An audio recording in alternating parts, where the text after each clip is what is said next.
company then. Gotcha. Yeah, it's been a rough couple weeks. Tell me about it. Are we still looking to shut down early today? Yeah, maybe. Like I said, I didn't find out until 2 days ago that I've got family coming over. So, like I said, I had the late warning. So if we run long or whatever, if we run to our normal time, that's fine. I'm not too beat up over it.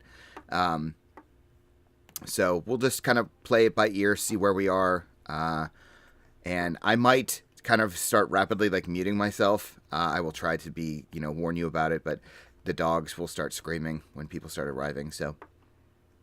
Um, But again, not too serious of an issue. Holy shit! I think we're on episode 10, guys. Uh, okay. Move this over. And we're about to get our faces stomped. It's a milestone. We should get a level up. That's not. Shut up, Glenn. Whoops. That's not I'm what I meant just to do. kidding. Oh, there. Every time we ask, he makes it another. I do. Yeah, exactly. Right? Like I'm like a I'm kindergarten not teacher. asking. No, I know. Yeah, Like- he said to stop asking for levels, so we should just start asking for magic items instead. So at the milestone, we should all get to pick a magic item.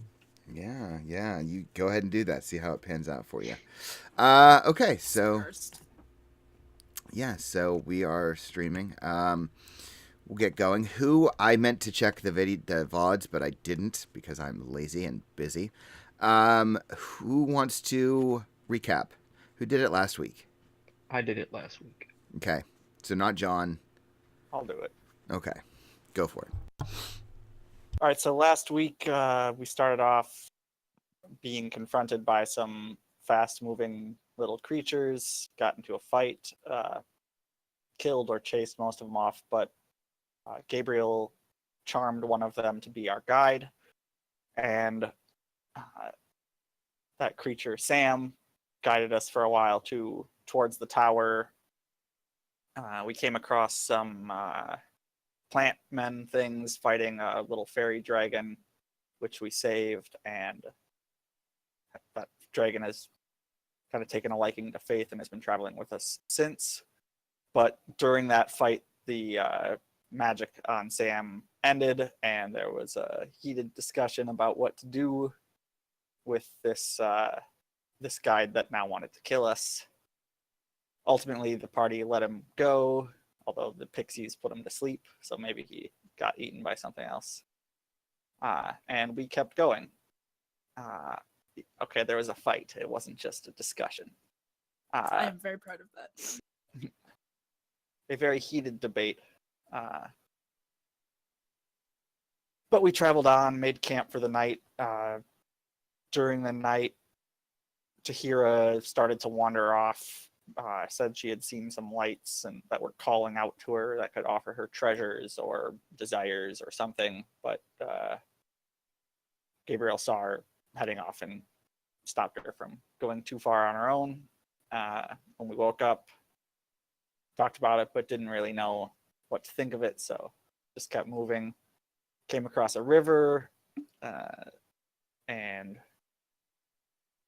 we managed to cross that. Yinkin turned into a crocodile and displayed his extreme swimming prowess by being washed away 40 feet as soon as he got in the water. Let's see what else. I saw the naked elven woman under the water was seen by both Yinkin and Faith, possibly the same woman. But decided not to hang around and see what she wanted, so we just kept moving forward. And then got to a place where we saw a centaur lady with some antler things being almost killed by little creature with big boots and a red hat, and seemed to really want her blood. God knows. Yeah, we killed that thing, and Faith made the centaur invisible, and we heard more of those creatures coming, so we started to run, but they saw us, and I believe that is where we left off, with a few of the red caps chasing us. Not quite chasing, wasn't like a hot pursuit, but they were just following after us because we kind of failed our stealths. Anything anyone else wants to add? I got my hair braided by pixies. Yeah, there were a lot of shenanigans last game. There were a lot of shenanigans last game. Yeah, and as I recall, you left off. Yeah, there was this wounded lady centaur thing, and yeah, you did save her.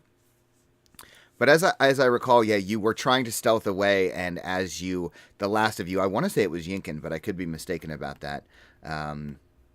You were kind of trying to creep through the brush to get away from them. A couple of those creatures kind of pop their heads out, and they have these massive, ugly faces, and even uglier looking sickle weapons that they've got raised up, and they're looking directly at you. And so, yeah, that's, as I recall it, where we left off. There were 3 of us that massively failed our stealth checks. Yeah, you guys, even with that spell. Magical assistance. Yeah. You guys had some rough rolls. So, yeah, you were trying to escape, but you were found out. So now you're kind of staring back at these ugly ass faces. You did kill one of the redcaps whose body is bleeding, and it's just a crumpled mess on the forest floor. They didn't see us kill it though. They didn't see you kill it, but they're gonna know it's dead. So Yeah. questions will be raised. The injured creature is invisible right now too. Right. I don't think she stood up yet. I think she's healed. She's not fully healed, but she's definitely better off than she was. But she is invisible. That is accurate. Yeah. Anything else that anyone feels is important or relevant in the moment? Okay. I will take your silence as a response. So, yeah, you guys, what do? You've got these 2 nasty little creatures staring at you who clearly see you as you're trying to make your escape. They're gonna follow us. If they hear her, they'll target her as well. Did you guys see where that thing went? The horns and the antlers that stomped that little red guy to death? I'm going to need you to make me a deception check. Uh-huh. What languages do they speak, by the way? I don't think you know that yet. They did speak. Well, at least they said interlopers at the end of last session. I don't know what language, but Oops, that's not what I meant to do. common. And like one of them looks at you and like squints this ugly, nasty face, kind of like rests his sickle on his shoulder. Like just this nasty looking, like his lips are curled up in this weird way. You kind of can't read the expression. He's got this nasty like beard hair all over his face. Which way? I am going to point the way we came from. Like, so we came into this scene with the woman and the original red cap. I don't know, point the direction that we came from. Like kind of from the river that way? Yeah, essentially showing that we were trying to get away from wherever that thing went. That's why we're moving in the opposite direction. She was actually hiding under the water. I'm going to need you to make me a deception check. Can you get advantage? that would be we're great. keeping with the story, yeah. Yes. Yeah, okay. That helps. We can work together when we're lying against a common enemy. And it just, the creature just squints at you. And like you can tell there's a moment where he clearly doesn't believe you. Like that doesn't jive with anything he's understood. And he just looks and like shakes his head. He says, "Stay clear." And like just starts like tromping past you. Like basically like just they'll move you if they have to, but they'll just like walk and expect you to like move out of their way. And they've got these like heavy iron boots you're hearing, clomp against the ground. And they don't smell too good. There's definitely a stink about them as they're passing by. And the one in the back like looks at you and like you can hear him like scratching his beard. It's like just looks at you. I think he stops at you, Faith, and he kind of like and he like spits on the ground My And- lips like curl, and I kind of like, I don't step back, but I kind of do that thing where you kind of suck yourself into yourself to kind of. Yeah, and he just looks at you and like spits, starts to walk after his friend, and they kind of like begin to clomp, and you can hear them for quite a ways, like marching through the forest. It seems to be the two of them. And I think that about this moment you hear, I think it's Gabriel, or wait, who turned the creature invisible? Me. Okay, and that's a touch spell if I'm not mistaken.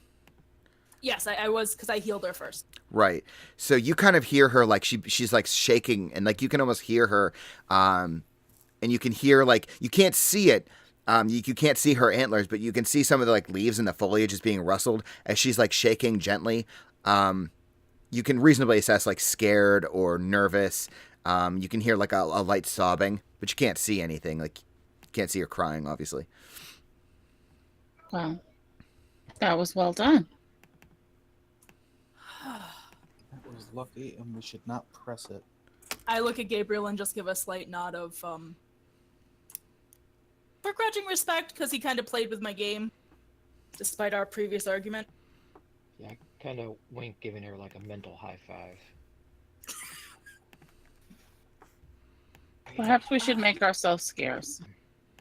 I'm gonna look towards the creature. That spell that I have on you will keep you invisible for some time still. If you'd like to continue on your way, you should be safe so long as nothing breaks the spell.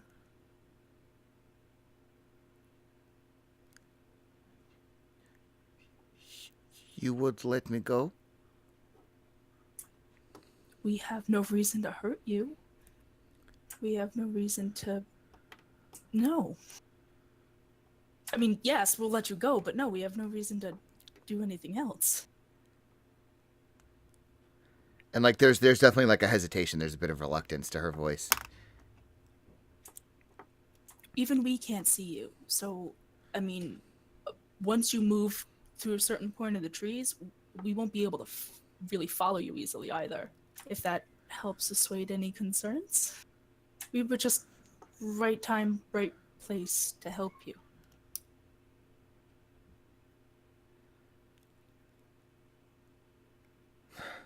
They're not gonna. If they were able to track her now, they're not gonna. They're gonna realize that there's no trail in a little bit. She should get moving. We should get moving. Dear, Agreed. yes, you should move. You should leave this place. We need to find a tower first. No. You should leave this place. And like you can hear her body as she's like rustling and trying to stand. And like you get the impression from again like the movement of the foliage and things that she's like standing in her full height. And for a moment you kind of hear her like putting her hooves down. But you see no track of where her hooves are landing at all. And she says, "You are a friend of the forest. As a friend, you must leave. Go. It is not safe for you. It is not safe for anyone. Please." Get us to the tower and we'll leave the forest. Or point us in the right direction. No. And like you can hear this like desperation in her voice. Why not? You say it's not safe, but we have no choice. We have something we need to get done. You leave. This is no choice. You must We're- go. We can't leave because we don't know how to.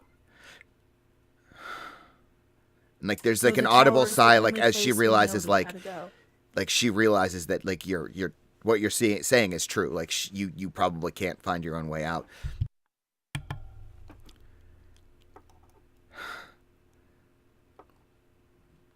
But no, they will come for you. They will come Ooh. back. The caps, they will come for you. You lied, and they will. The men they work for, they. Who do they work for? And like you hear her body kind of like shake, and you see some of the foliage rustle a bit, and She says,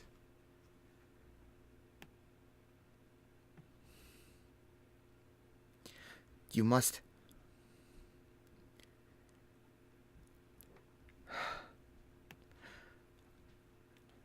You must, you We're in must, you must, you, and like you can hear this like confusion and reluctance, and she says,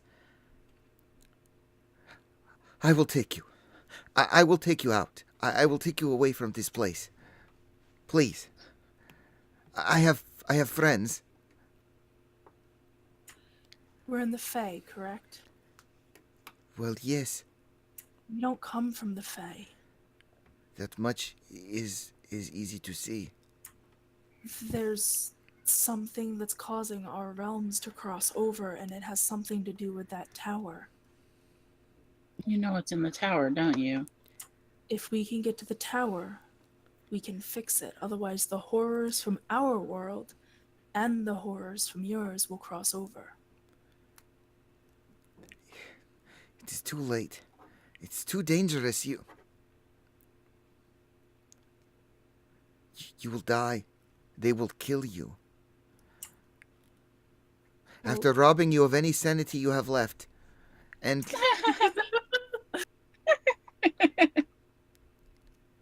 you balk? You laugh. You have talked to have five- sanity to be stolen. You also talked to 5 people who were already meant to be dead. Our home abandoned us. To nothing. So, we're Please. here doing what good we can, and that tower is part of the good we can do. You have done great good. You have saved my life. You have given me another day to traverse my home, and that is more than anyone can ask. You have done a great deed today. Please, If we don't do this, our families, well, other people's families are going to die. The caps will find them. We can't let that happen. and Yinkin, you sort of recognize like that when you speak, even though you can't see her, there's kind of a like she's sort of always moving a little bit, like she's stomping her hooves, her antlers are like rustling the foliage, but whenever you speak specifically, she stops. She says, If you insist on this, I will take you with me. I will introduce you to my friends, and you may speak to them. They are much more wise than I. But I will not. I cannot direct you to the tower, to your death. Not like this. Please. Can you at least tell us what's in the tower? Yes, but please. On Please. the way to your friends. My friends will tell you. Please. We must go. They will be back soon. Lead the way. I'm up for following her. If there's more information to be gained, then I agree with that as well. Okay. So So, did I. so she says, but I am not visible to you. How will you follow? I'm gonna walk over because again, I'm the one who's actually had contact with her and reach out very gently and slowly towards where I know she last was. Okay. Until I touch, presumably hide, hopefully, Uh, or maybe until she reaches You out grope to her me. bum. Shush. yeah, I think you sort of suddenly feel like this incredibly soft but dense fur, and you kind of run your fingers through it, and you feel her shiver a little bit, like she probably saw you moving your hand, but this is maybe a bit strange for her, but she doesn't fight.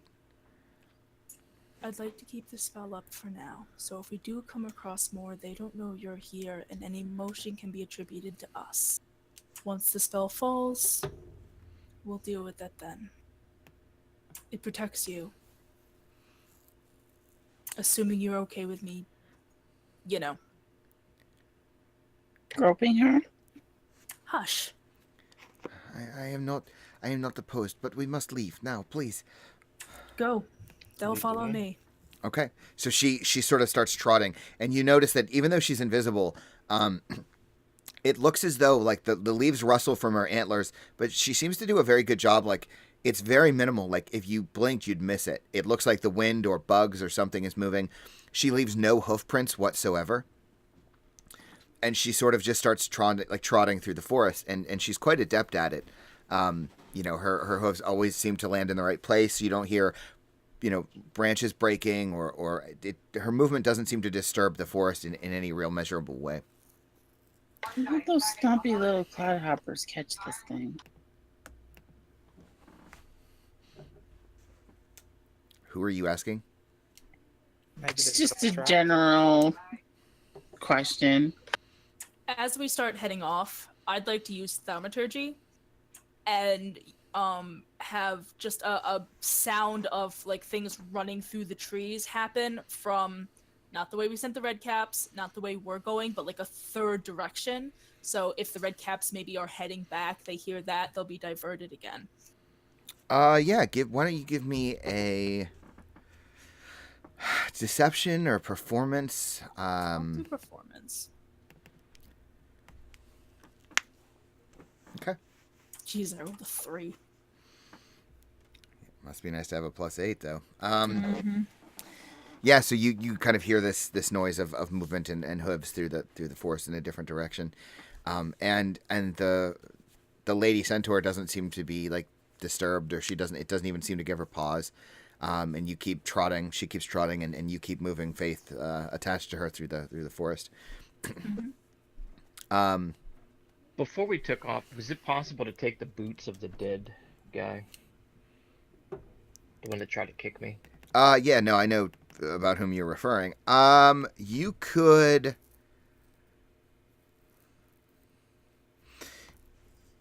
Yeah, they're not going to be. They're going to be kind of heavy. And I think it would require a strength check just to remove them, because they seem pretty well fitted. It would probably take you, like, you could be doing this the whole time everyone else was, like, having that conversation. You'd be, like, struggling and pulling and, like, holding its leg and trying to, like, rip the boots off. While you're doing that, I definitely think that the lady centaur is you can hear her, like flaring her nostrils, and, like, something about it definitely disturbs her. But she doesn't say anything to you about it. But they appear to be boots made of iron. They probably weigh a good several pounds between the two of them. I told Jalen I would bring him a souvenir. Good play, good play. Okay, so yeah, you're. I mean, the hat would probably be easier. Oh man, a heat metal spell on those would be lovely. Also, I should point out, they fucking stink. They smell terrible. Like, He's a teenage boy, he won't notice. I mean, theoretically. But you guys will, like, as you're moving through the forest, like, you will smell it. It will bury itself in your nostrils. Like, you might get used to it after a while, but other creatures will definitely notice if you have those boots with you. While passing through the woods, maybe I could grab some plant life or something, stuff them in the boots, try to alleviate it. Can I druidcraft some mint or something and just drop it in there and try and help? So I was kind I'll of also thinking press digitation as much of the dirt some and pine snow needles away. or something. Yeah, I mean, you could try to get rid of the stink. Two shiners. Yeah. You could try to get rid of the stink. It's going to be a process for sure. Initially, it'll just smell like really nasty boots with, like, mint covering it, some We spend an hour trying to de-stinkify a pair of boots. Yeah, and they're real gross, like really, really gross. But yeah, you can grab these boots. So you guys start trekking through the forest, and again, she seems to, be very good at moving through the forest. Shoot, just closed a tab. And she just keeps moving. She's quiet. She makes very little noise, very little indication, in fact, that she's moving at all. And after maybe like an hour or two, The spell fades. yeah, like after about an hour, like the spell fades, and she just continues moving, and she travels for like another hour or so. You do notice that as you're moving through, the things that you've heard before, the sounds of the forest, of the jungle kind of fade a bit. They're still there, but much quieter. They sound much further in the distance. And you guys continue. She trots you through what feels like miles, quite frankly, through the Fae. And you start to hear like a very quiet lapping of water. It doesn't sound like a river. It doesn't sound rushing water. It just sounds like lapping against a shore, a bank, something like that. And I guess I should get rid of these on the map, huh? And you find yourselves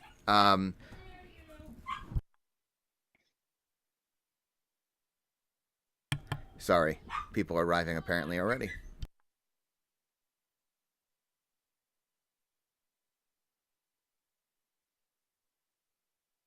So, you hear this lapping of water against a shore, and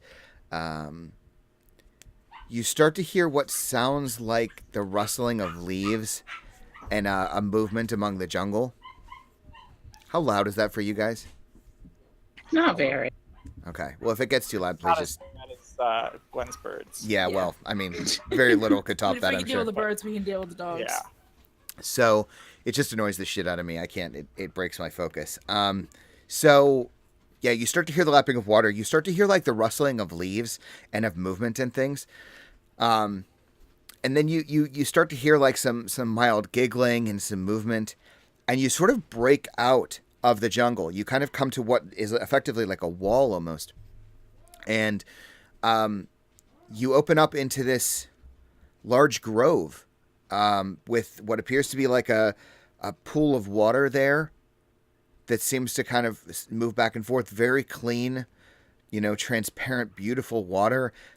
It's surrounded with these trees, but it's quite open.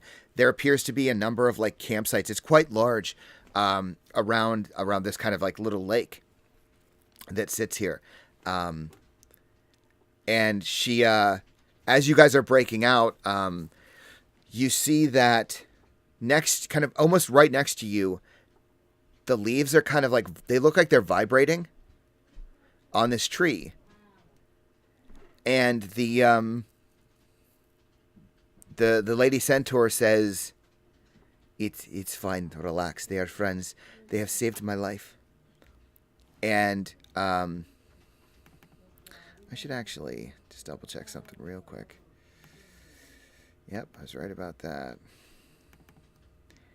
And then the leaves kind of shake themselves free of the tree, and you see what you as the audience recognize immediately as a dryad, but you as characters necessarily do not. But this kind of feminine looking body of leaves and foliage like emerges from the tree. And she just sort of like appears to be looking at all of you, and you see her leaves are still shaking a little bit, like vibrating all over her. And the lady centaur just kind of like nods her head at the creature, and the creature just sort of dances off along the edge of the forest. And she looks back at you. Some will be nervous at your arrival. There is little I can do about this. I hope you understand. Absolutely. I'm like still kind of looking after the dryad. Yeah, and the thing is just like dances away. It kind of like every now and again like looks back over its leafy shoulder at you, at all of you. And you can see in these campsites there's some movement. There's creatures that look like her. There's creatures that most assuredly do not look like her. You see these short men with what appear to be goat hooves and goat horns. You see a few more of these dryads around the perimeter. You see a couple creatures that look, Bastion probably had a few, not like a lot, but enough dogs that you recognize they look like pretty large dogs. They don't look like any kind of dogs you've ever seen. They appear to have no fur, like a long tail, lighter in color, and they just seem to be like, it almost looks like they're kind of patrolling around. As the dryads kind of like dance around and circle this grove, you do see that at a few points it looks like some of the bushes and the trees are like moving, but there's no wind. And she looks back at you. It is not much, but this is a place of safety.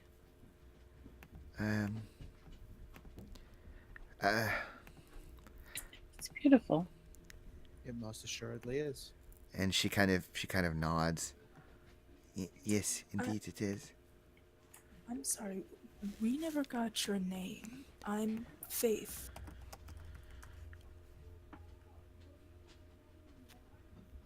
Faith.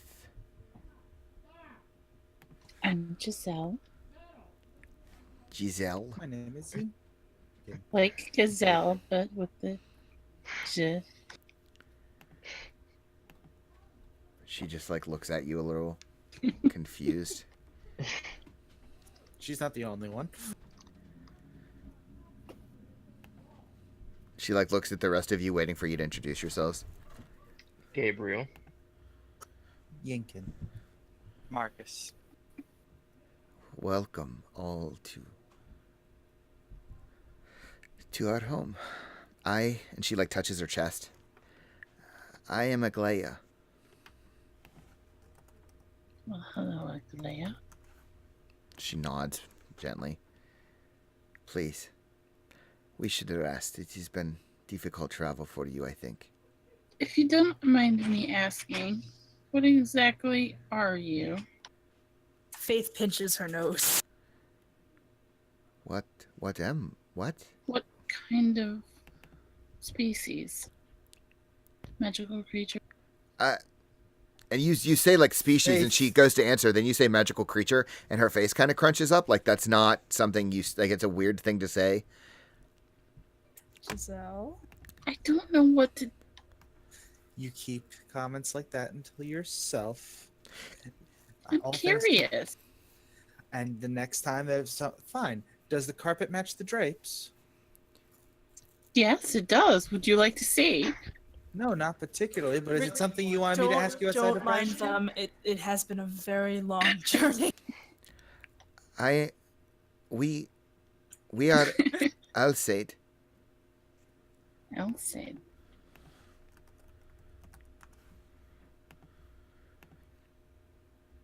You know, upper half of an elf, bottom half of what appears to be a deer. And you see a few of these other creatures that are kind of like watching now from a distance, from like the further campsite. And they all kind of are watching her. She says, please, you are safe here. Would you give me but some time to... I have Of much to course. speak to my family. Absolutely. Sure. And she kind of like nods at you and she trots off. And even though she's perfectly visible again, she leaves no tracks as she moves. Like you see no indication of movement. And you see her just kind of like begin to bounce away, kind of almost jovially, like she's running to her family. And there's some sort of reunion between them, and you can start to see some sort of conversation happening. I'm with you, Giselle. I'm starting to wonder how they found her to begin with. Yeah. She's really fast. She's really agile. She's really stealthy.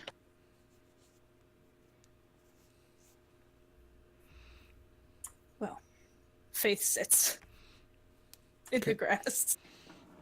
I'm Also really pretty. really tired of walking. Yeah, you guys have been hiking through unknown territory for quite some time. I'm hungry.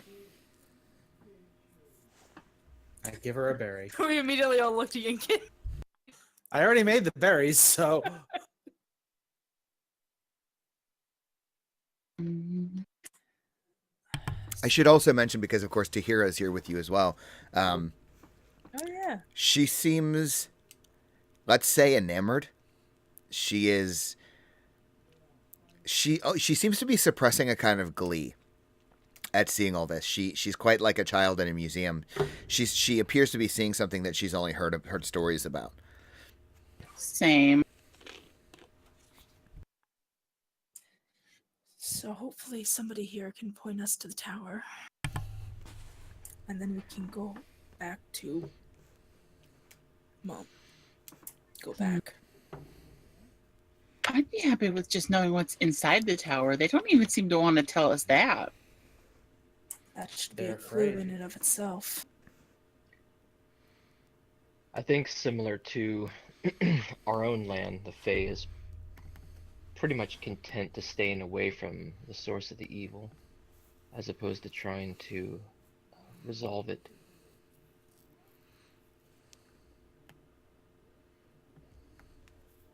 She seemed pretty adamant that we don't go to the tower. Hmm. But she did give us a hint. Somebody controls the red caps. Of course, the elves didn't want us to head in this direction at all either, so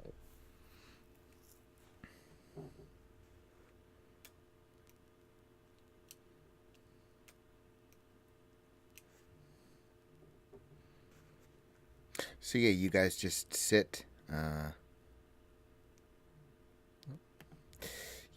kind of chat for a little while, and the Alsaid seem to have their reunion, and you see some other movement, and you guys are kind of just resting, eating your berries, and you hear a kind of rustling through the trees behind you, and it's really strange because it sounds like something very small, but whatever it is seems to be making a considerable amount of noise. And kind of abruptly, this thing sort of bursts forth from the jungle, and it quite literally trips over its own feet and like lands face first within like a few feet of all of you. And Tahira suddenly like whips around and looks like frantic, thinking that something is attacking, and you all kind of turn, and you see like a tiny man, like really quite small. Like quickling small? Yeah, like about the same size, but it doesn't look like that at all. He appears to be wearing a little suit and a hat. Oh. Is it Matt Damon? Is he that green movie? and green suit with red hair? And I have never seen that movie. I have not yet, anyway. Neither have I, but I saw a trailer where Yeah. he gets small. I don't know. seems to be Downsized. all the movie is about. And yeah, I mean he's sub 2 feet, quite small, and he bursts forth and he falls like face first, and you see something kind of like begin to roll away, and he looks up frantic, and he kind of like begins to crawl rather quickly, like to grab it, and you see it looks like a little wine bottle, and then you're all staring at him, and he's staring at you, and he like quickly pulls the wine bottle to his chest. Hello. Hey! What? I'm not drunk, you're drunk. I would be if you gave me a drink. No! What? No! And he's like really loud. Who are... Why? Did you put that there? You made me trip. You bastards. Sure. Mm-hmm. And like you see a number of the Alsaid like start to turn because they hear the commotion. And he looks up at all of you. Why are you staring at me? It's rude. Because you're yelling. I'm not yelling, you're yelling. Mm-hmm. Who are you? What? Figments of your imagination. No, that's clever. He starts like looking all around. Looks at his bottle to see how much wine is left. Who are you? What? And like one of the dryads actually starts to like dance up. He's like, "No, you go away. You go away." And like the dryad sort of like smiles at him and starts like rustling her leaves. And he just looks terribly confused. I think she's asking you to dance. Well, no, I am a fine dancer, I'll have you know. Well then, prove it. I will! And he goes in, like, takes his wine bottle and takes the bottom of it and kind of like digs it into the ground so it doesn't spill. I'll pull out my lyre and start to play. He's like, "Oi, well now, we've got a party." And the dryad is like beginning to like dance and rustle. And he looks up at you, Giselle, and he like pulls up one of his hands as if to take you, to dance with you. Sure, but I'm not much of a dancer. And he's like, "Well, I'm a dancer enough for the two of us." And he like grabs onto your hand. And then he takes a step forward as if he's going to dance and just keels over and passes out. Just slams into the ground. Oh, interesting. I'm going to take his bottle. Okay. Yes. Giselle, What? he's gonna wake up and want it. I'm going to sniff the bottle. Smells like it could be alcoholic. Would probably burn going down. But I want to try it. I didn't say you couldn't. I'm going to try it. Yinkin just face palms and rubs the bridge of his nose. Do you try it, Giselle? Yep. I'm Give me- going to try it. Give me a Big swig of Constitution it. save. Yeah. It super burns. Like, it really crazy burns. It doesn't taste like any alcohol you've ever had in your life. Holy shit. You somehow avoid being entirely poisoned. And you are basically tipsy. Like, one big swig and you are... She puts it down. She kind of like starts giggling. Wow. Oh boy, let's hope it wears off quickly. Let's not We're forget not that we have a lucky. mission here. We have a what here? Giselle, Hmm? sit down and look at all the pretty people quietly. But it's so much more fun when I can talk to them. But you can't right now. What do you mean I can't right now? My mouth works just fine. Would you like me to fix that? What? There's nothing wrong with my mouth. Not yet, there's not. Are you threatening me? I give her a mint leaf to chew on. Here, freshen your breath for when you talk to them. You're gonna need a couple of these. That's a good idea.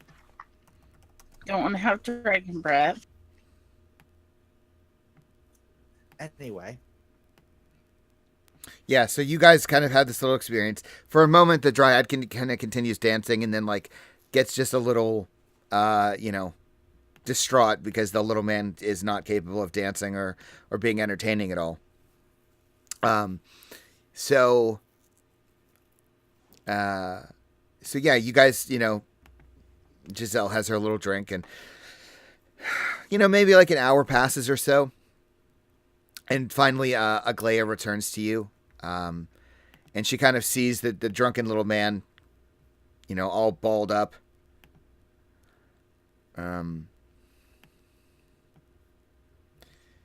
She looks at all of you. I'm sorry for my absence.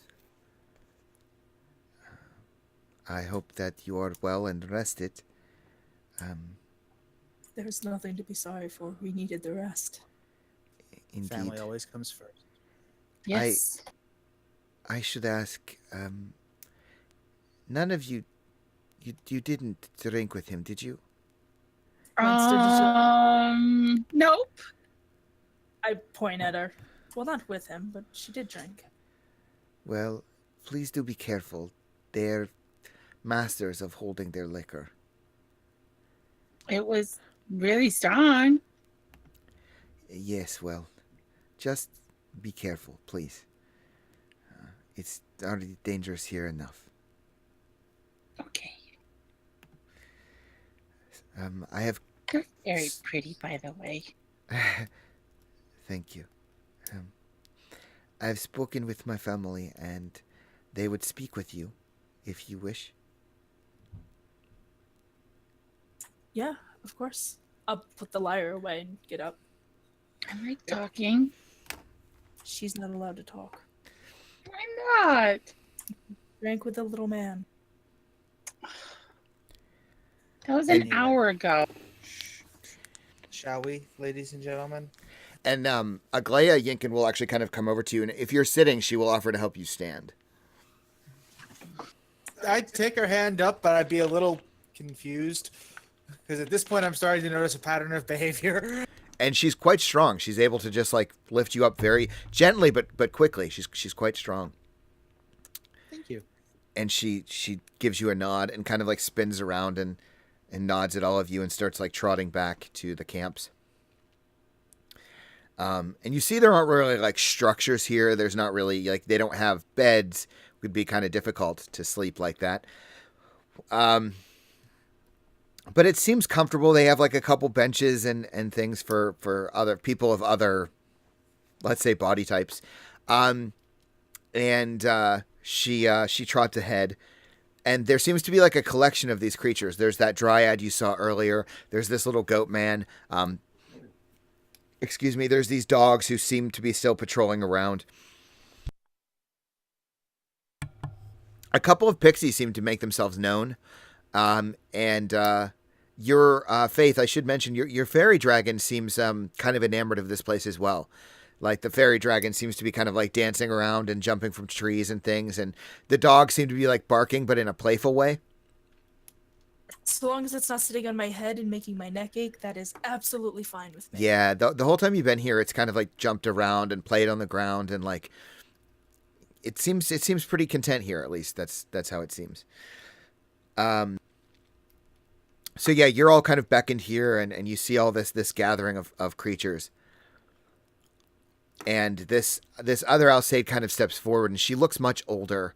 Her antlers are quite a bit larger than Aglaya's. More points. Her hair is quite a bit longer, hangs down further. And she kind of steps forward, looks at all of you, and gives you kind of a nod.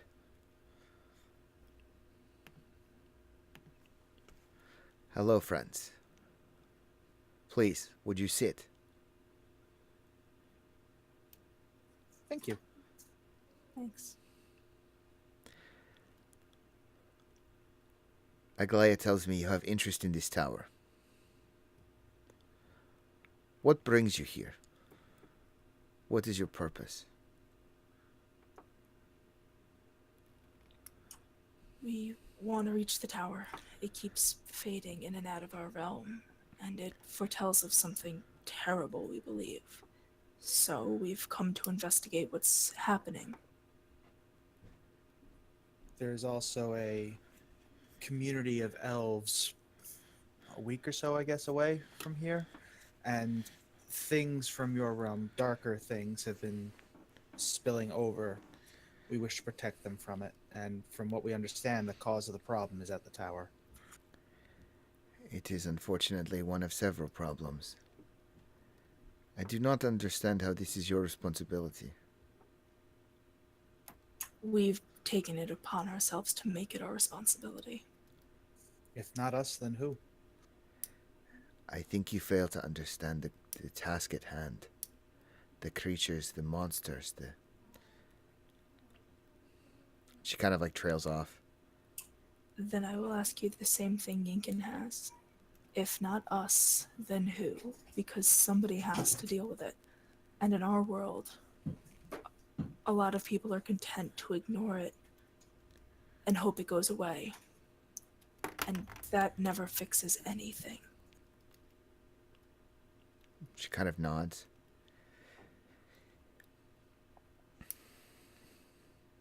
You're young, brave.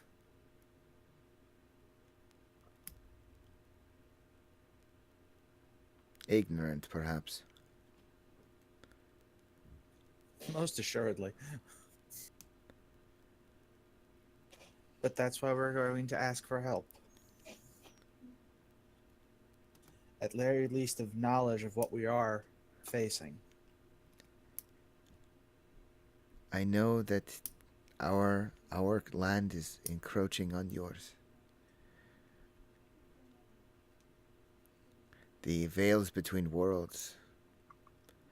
There is something wrong with them. The creatures here, they grow strong. And in their strength, they find the means and the ways to cross over.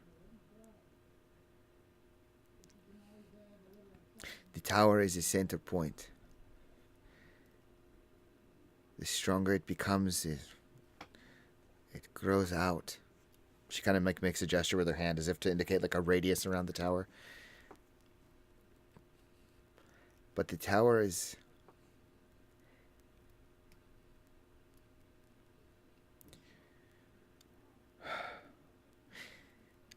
The tower is well defended. It is not the least of your problems.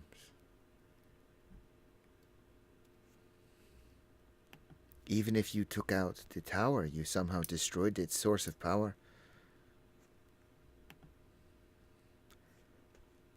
There is still Kota Senja, the true seat.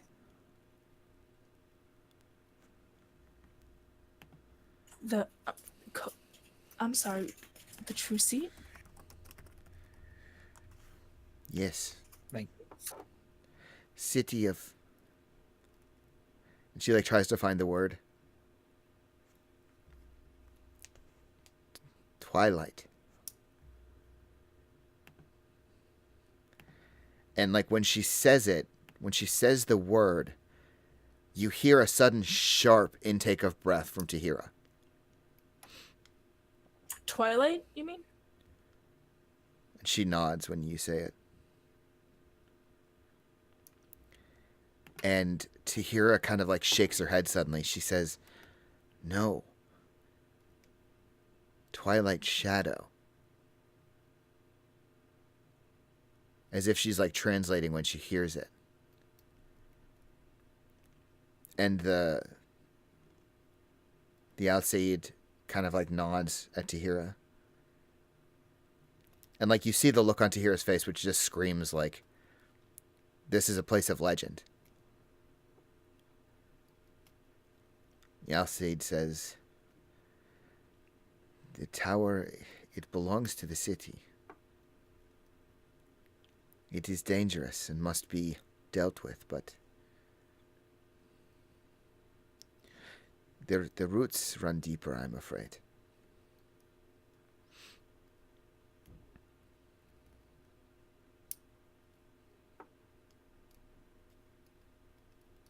They usually do.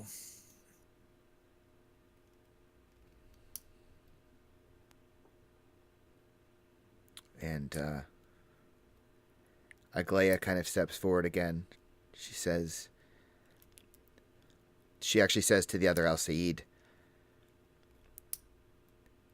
They seem strong. They could help. They mean well. And the other Al-Sayed kind of nods. We have grown weak with time. Our allies have been taken. Our families, our friends.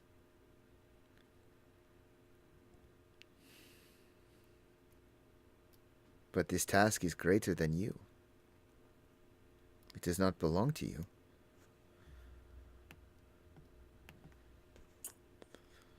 It belongs to us to some extent if it's bleeding into our world and affecting it.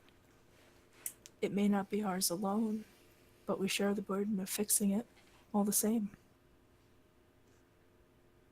And we won't ignore it. Besides, many hands make light work, and sometimes just starting to fix the problem is the hardest part. Make incremental progress. It's like plowing a field.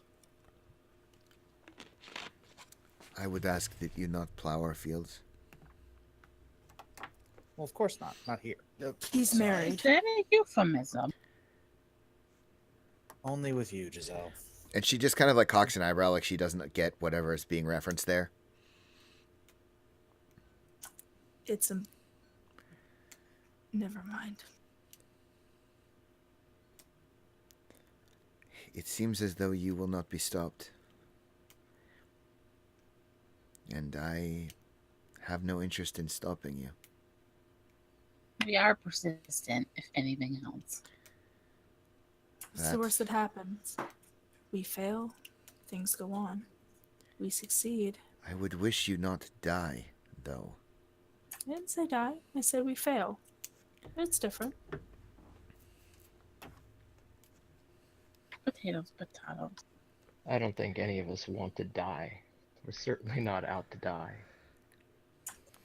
Gabriel and I, if nothing else, have something to go back to and accomplish before we allow that to happen. Then why not leave? Because we can't. Because you said it yourself. If we leave now and let this continue, the tower's just going to get stronger and become a bigger problem later on. Besides, from what you said, you're losing friends and family. After hearing that, how could we just leave? And she seems to take your words with a bit more gravity, Yinkin. She nods.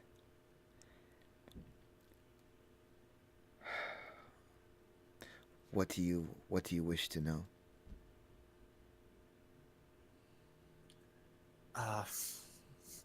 I look at the rest of the group. I have no gift for strategy.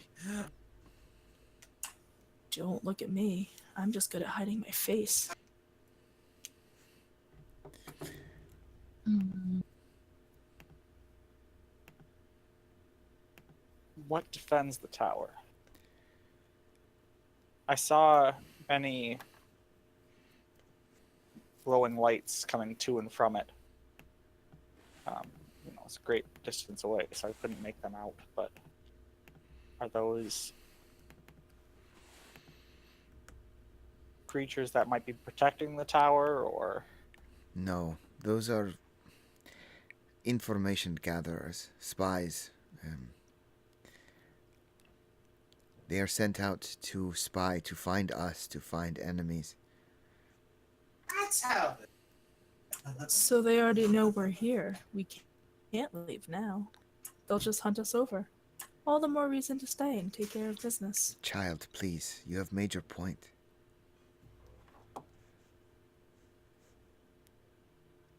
But the wisps are not alone your problem. There are many creatures summoned to the tower to defend it, to protect it.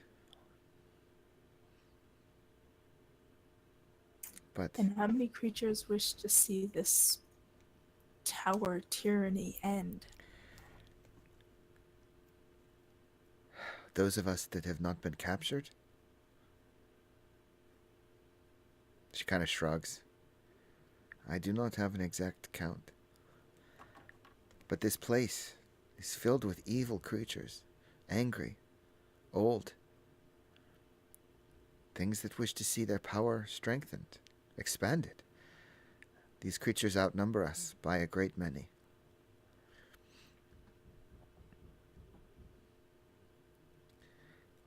The tower is defended by many of them, but ultimately is the king you must be worried about. He resides on the throne in Kotasenja. He controls the tower and all of the creatures there. So if we get rid of him, will it deal with the tower as well? But you cannot deal with one without the other. Do all of his followers follow willingly, blindly, or some following for the sake of survival? I cannot say. I can't imagine that they all fell in line so easily. Then There was a there's a weakness. civilization there, a city of elves, ancient, older than any of us.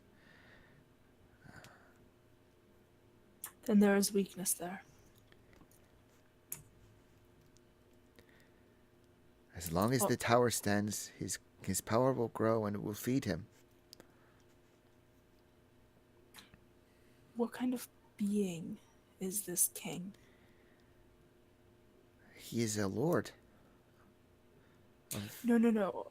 Like, The and Lord I of kind of God. point to myself, Yinkin, Gabriel to indicate different races, and then like her. Is he like us? Is he different? Other? His blood is elven, but older than her, like older than Giselle and Tahira and Yinkin. It is old elven blood. Their lines stem from his.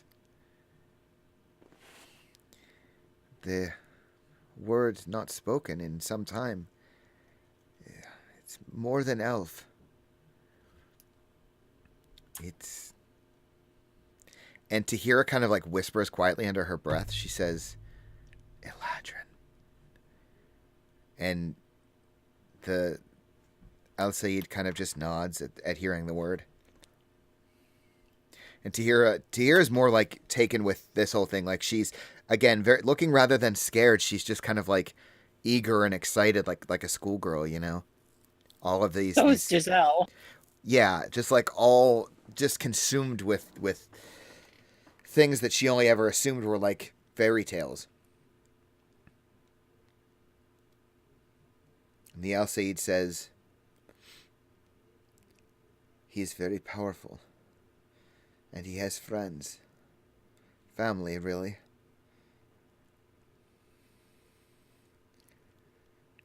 They're not of the courts, but powerful all the same.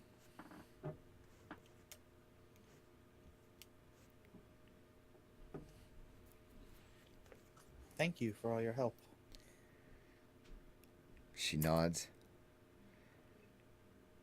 And I think you hear from kind of a great, like, not a great distance, but a little ways away, you hear something like coughing, and suddenly you hear, "Who drank my wine?" Told you not to. Wasn't me. I'm And pretty sure you drank all of it. And the I only drank one drink. the little man One starts. sip. He starts. Oh, he starts to kind of like walk over. He appears to be a little more sober than he was before. And the Al Sayed you've been speaking with says, "What have you learned on your recent travels, Barry?" Well, shit's fucked. That fucking tower. That fucking knight. He's crazy. All three of them. And who the fuck are these people? Which of you drank my wine? And the Al Sayed Giselle's just smile. Al Sayed just looks like she doesn't want to deal with it, but she doesn't have a choice. And the little man kind of looks up. "Oh, you start the meeting without me. It's rude." You decided to take a nap first. Well, I was working hard. Man deserves a rest, don't you think?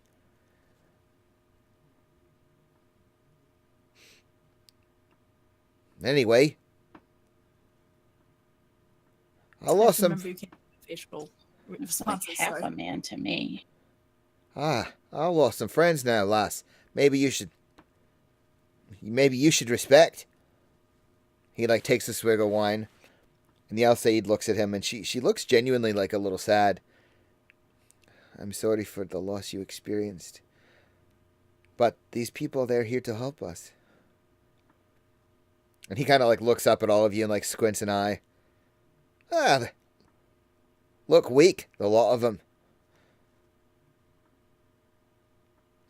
They don't belong here. And Everybody keeps saying that. We don't belong anywhere, so I don't much care what they say. Take you, little man. Well. Giselle. you want to have a go, lass? I'd have a go at you. He like winks at you. Not that way. Lord. And Al Sayed kind of like steps, like put her hoof kind of down hard. Enough. Barry, like the little man called Barry, kind of looks up and he looks a little sad, like, you know, he's taking the hint. He said, "More of those creatures, they're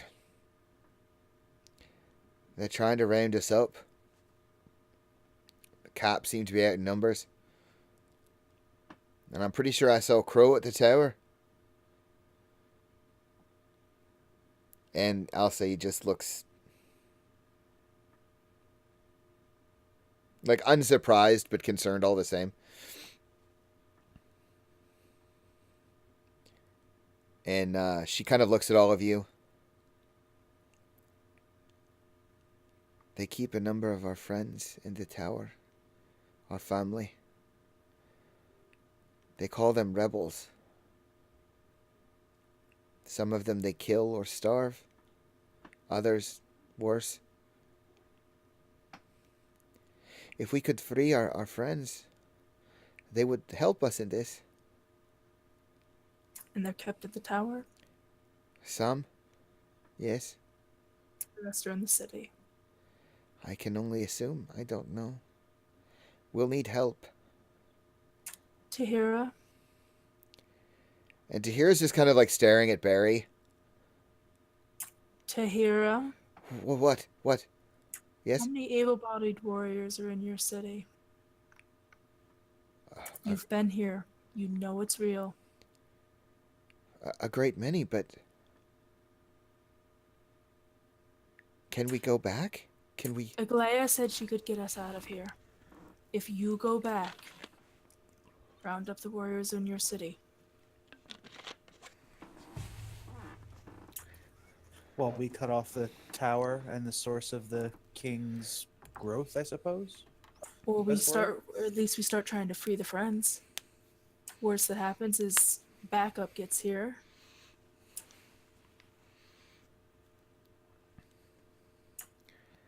And the Alcide you've been speaking with says, You mean war? If it comes to that. I mean distraction. We free friends. Skirmishes, maybe, just outside the city. Either pull him from his seat, make him go hide away somewhere, but get us in. We'll take care of the king. Those who are being ruled unwillingly, as soon as the king falls, they should flee. That's how it always happens in the storybooks. Any remaining will be picked off by the able-bodied that remain. Are we really willing to bet on what happens in storybooks? And then Barry Do you kind of have like a looks better up. idea? Barry looks up at Giselle. He's like, Yeah, what that one said. Not really. Then somebody else offer another idea. How about we send this one in and get them all roaring drunk? Well, I'd volunteer for that. I meant you, so I would hope so. Something tells me they're not all that simple. Yeah.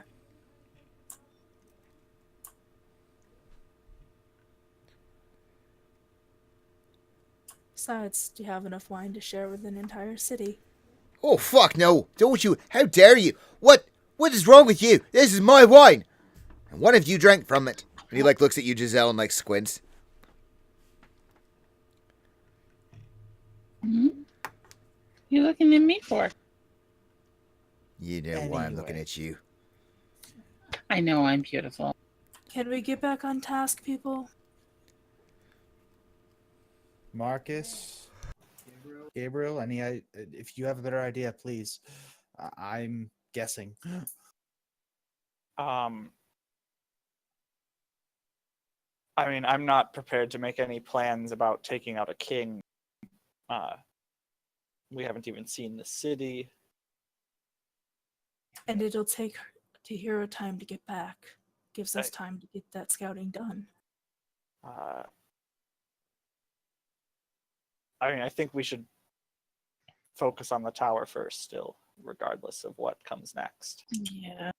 If there are more of, and I point to, I'll say her friends and family there, we can maybe get them out and get some allies. We can learn more about this king and the city from the tower. I I'm all for agree that small basically steps. going in as a scouting mission would make most sense. I think similar to what he's saying. If we can safely get some of them out while we're there, that would be great. Otherwise, we don't take the risk and return with the information that we're able to recover. I think we'd be better suited to make a plan at that point. Sounds good to me.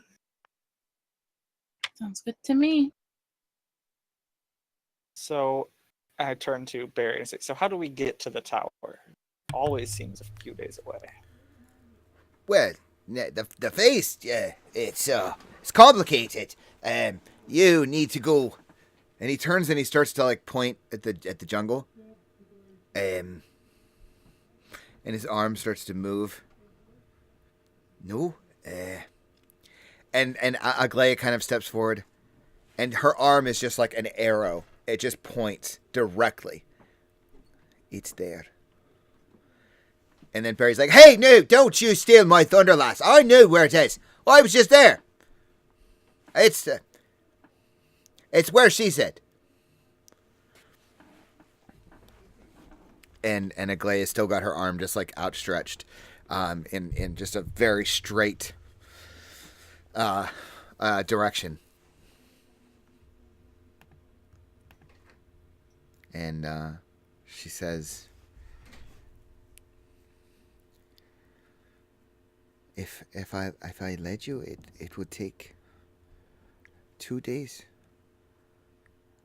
3 days, at the most." Are you comfortable with that? Leading us?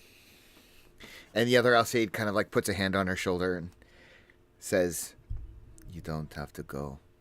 What you've been through is a lot. We will find someone to lead them." And Aglaia like shakes her head. I owe them much. If this is the least I can do. She like Aglaia looks at all of you and she nods, like says, "I will fight by your side. I will lead you." Thank you. Yes, thank Yay. you. I don't think you owe us anything, but if you're willing, thank you. Yeah, she gives you like a fervent nod.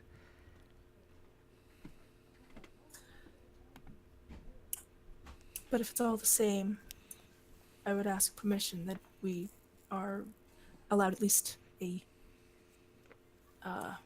do you get a night here? A rest before we continue on. You require time. We have that to spare. Not much, but enough, I think. Thank you. They all kind of nod. Aglaia says, Dog chases the dragon. "Mm-hmm." That's actually the other dog, the one who almost never barks. She says, "Oh. Sorry, must be a dog on the television." So Aglaia says, "We don't have many amenities here, especially for your kind. It should be comfortable, and you're safe here." We've slept on the grass many a night. So long as it is dry and solid, I think we'll be okay. She nods. "Whenever you're ready." And she kind of like looks at you as if, you know, she's sort of expecting you to dismiss her. Just kind of nod. My thanks again. Okay. So yeah, you guys have the period of a long rest to prepare or talk or just sleep, whatever you want to do. Look at both. Yeah. I want to ask Tahira about some of the stories she's heard about these Alcide creatures.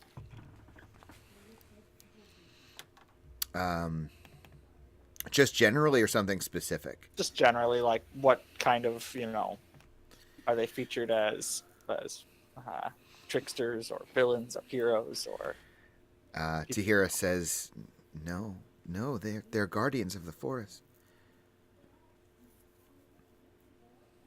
It's said that if you are respectful for them, that they will help you, lead you out. If you're disrespectful, and her eyes kind of like drift off, and she just shakes her head. They have a deep connection with the forest. It's also said, she kind of like shrugs when she says it, as if she like kind of thinks it's just some bullshit thing. She says, it's said they always know true north. Explains how she knew right where the tower was.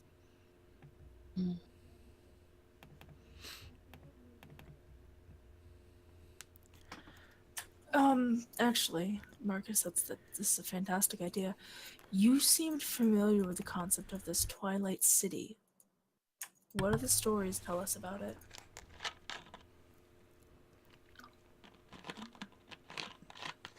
You're asking Tahira?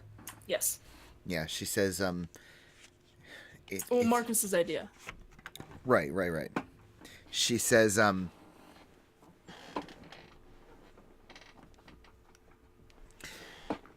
it was a beacon of civilization for the old elves. In the Fae, that they could... It was a haven for all elves. It's said to be beautiful. The stories the old elves used to speak was quite unbelievable. They had fountains and schools and libraries, and they even said when they wanted that they could bring the city here, or... And she like realizes her mistake. Well, you know. So, did you know the tower to be part of the city? No, as long as I know, I've known the tower was its own place. It served as a beacon for the city, but for the other surrounding villages, and Okay. The more we know, the better. And though stories they may be, they usually have at least a seed of truth. So anything you feel like retelling, I'd love to hear it tonight. she kind of nods, a little like confused at the request or the breadth of the request. Anything that seems particularly relevant to the city or the situation. I don't think she would really know much in that way. Like, I don't... Mhm. You know. Okay. Anything else? While you guys are resting or what have you? I start working on another wood carving of a dryad stepping out of a tree. Just out of curiosity, where did you get the wood? One of the pieces I brought with me. Okay. I haven't picked up any here. I'm not doing that. Okay. Yeah, that's why I was curious. Okay. I'm gonna read my Sylvan book a little bit more. Okay. Or at least attempt to. Yeah, play music a bit. Make the dryads dance, maybe. Who knows? And before drifting off. I'm gonna try to clean those boots a little more, get that stink out of it. Okay. All right. Giselle's gonna try and keep the little man from plowing her fields. I mean... He's got the wrong kind of tackle for me, honey. Oh, shit. Wait, we were doing farming and now we're doing fishing. You've swapped metaphors. There's Yeah. a few things I missed from Bastion. That's one of them. I think as you guys are, resting and things, Barry is definitely like getting himself a little sloshed again. He's like stumbling around the camp. He doesn't like approach you guys, but he's getting himself a little worked up. And yeah, the dryads do dance a bit, and the Alsaid come and go, and you see some other creatures. The fairy dragon seems to be playing, and yeah, and you guys get your long rest, and you're able to recover any hit points and spells, even though I don't think you really spent much, if any. Well, I burned a lot of spells. So did I. I guess it feels like, because that fight feels like it was so long ago that it wasn't, but that's all right. Yeah, so you guys recover all your shit. And, the long rest kind of ends, and it's kind of weird because nobody here seems to, like, some people seem to, like, sleep for a little while, and then they wake up, and then it's not like, because, again, nighttime doesn't have the same meaning here, so it's weird to, like, fall asleep and the sky looks the same when you wake up. It feels like time has that weird effect on you. And yeah, you guys all finish your long rest.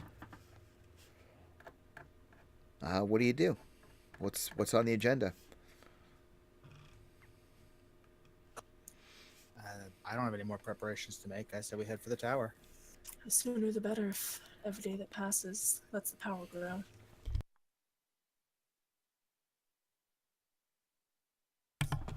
Okay. All right. So yeah, you guys grab your gear, you pack up.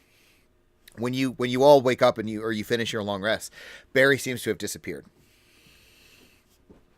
The Alsaid are still moving around, and the dogs and the pixies and the dragons and everything, they're still around, the dryads, what have you. I guess I should give her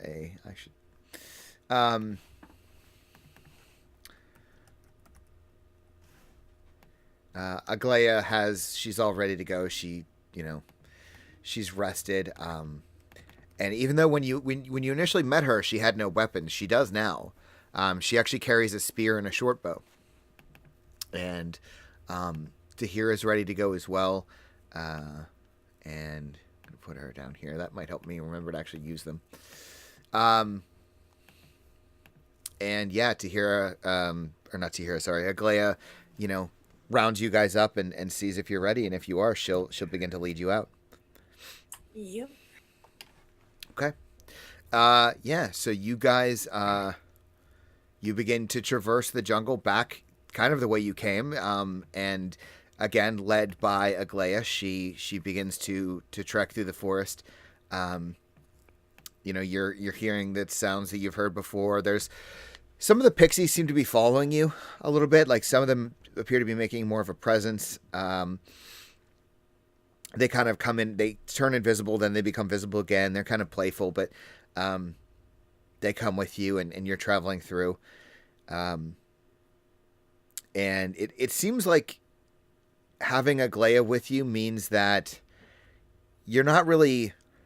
It doesn't seem as though you're being necessarily, like, tracked, or it doesn't seem like things are watching you as they might have. Like, anytime you're in the Fae, you kind of feel like you have eyes on you.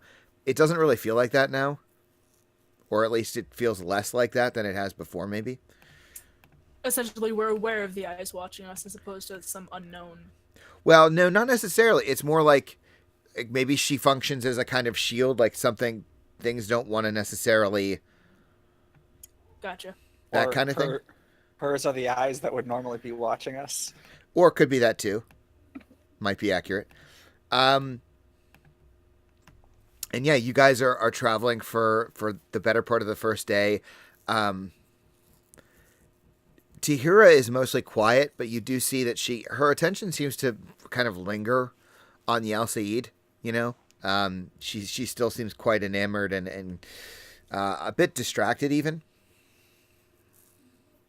But you guys travel, and Aglaia just brings you through the jungle, traveling for about a day. First day, you're not really experiencing much. As you're moving, presumably closer to the tower, the jungle starts to get kind of thicker. It starts to feel a little more humid. Starts to get a little louder, like creatures are more abundant, things like that. You travel for the first day, you don't come across anything. Aglaia, of course, stops to let you all rest, and um, traveling through on the second day, the jungle's getting hotter. It's sticky, um, and Aglaia starts to slow down a bit. And would you allow her to kind of track forward to scout ahead, or would you prefer not to just let her? I'm fine with I that. mean, if she made it If she- clear that's yeah. what she was doing, then yeah. Yeah, like she would prefer to, like she doesn't want to like leave you too far, like she's not going to just abandon you, but she does want to kind of just occasionally she'll kind of like scout ahead. And you do see that like the further in you're moving, Faith, you probably noticed that the dragon seems to be a bit on edge. Like the further in you get, the pixies start falling away, like they're not making themselves known. And I think about like halfway on the second day, Aglaia kind of stops when you guys are like taking a little rest, grabbing some water, grabbing a breath or what have you. She kind of approaches all of you and says, "You should know that the further we get in here, these creatures, they will start to notice us, and they will make an attempt to stop you. Us. I hope you're prepared. You seem strong and ready, but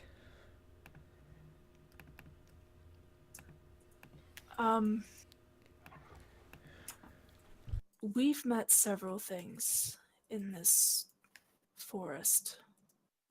Other than the guys with the red hats, what other creatures work for this king? wow. I'm gonna start kind of going through some of the things that we've encountered, just to see if any of them kind of trigger her. The little guys with the bow and arrow, Sam and his kin, that kind of thing, and just She does recognize when you describe Sam. She says, "Yes, the quicklings, they evil little creatures. They tend to keep to themselves, but who knows with them? They're the and wisps." the red caps are pretty short, right? Yes. Okay. Yeah. The red caps definitely seem to be in If the we're- employ, as it were. Okay. What about the watery woman that these two keep seeing? And like when you say that, her eyes go wide. Oh yeah, I forgot about that. She says, "The I don't know if they would work for the." That's fine. You I saw have- one of these creatures? There was a run-in in the river, yes. You Yeah. saw? Naked women in One the noise. Lincoln river? blushes a bit. And like when you blush, Yinkin, she kind of like notices you blush, and she sort of blushes as well. She says, "Oh, the marsh nymphs. This is," and like she just looks confused. Like just hearing this is kind of like thrown her off. The reason I ask is I have the ability to change my face, my appearance. If I can catch sight of one of his servants, we might be able to infiltrate or at least go a little more unnoticed that way, heading for the tower. We make a mock of binding all of you to me, and I am leading you towards the tower. Hopefully it'll keep us, if we can find, I need to see it first. I need to know what to make myself look like. I don't know if this is safe for you. These monsters, these creatures, they do not travel alone typically, except for the crows. But I don't. The crows? It's the What second time I've crows? heard that. Well, yes, they are in the king's employ. They're his hunters, assassins. They're Why are they dangerous. ca- everything is dangerous to some extent. Why are they called crows? Or do they look like birds? Do they fly? She says, well, they are crows. Oh. And she gestures with her hand, and she like pulls out like as if she's pulling like a beak on her face. She says, talons and beak. They are crows. What about ravens? If we can find one of them, these crows, and just catch a glimpse of them, that might work then. Let's And she, get like, to the tower first. She starts like shaking her head kind of violently. She says, if we see a crow, we should hide. It is not safe to... That's fine. All I need to do is see it. If we see it, we can still hide. And then I can become one. Yankin, Hmm? can you become a crow? I don't think so. Hmm. I'm still learning about all this. The wolf was a little surprising, and the alligator was, quite frankly, I tried something out when you all went to bed. It was interesting. If these are just crows, can't you just mimic Giselle's friend? My friend. You're familiar. I'm talking It's of a Faith, like if she raven. can turn into a crow. Mr. Sprinkles is a raven.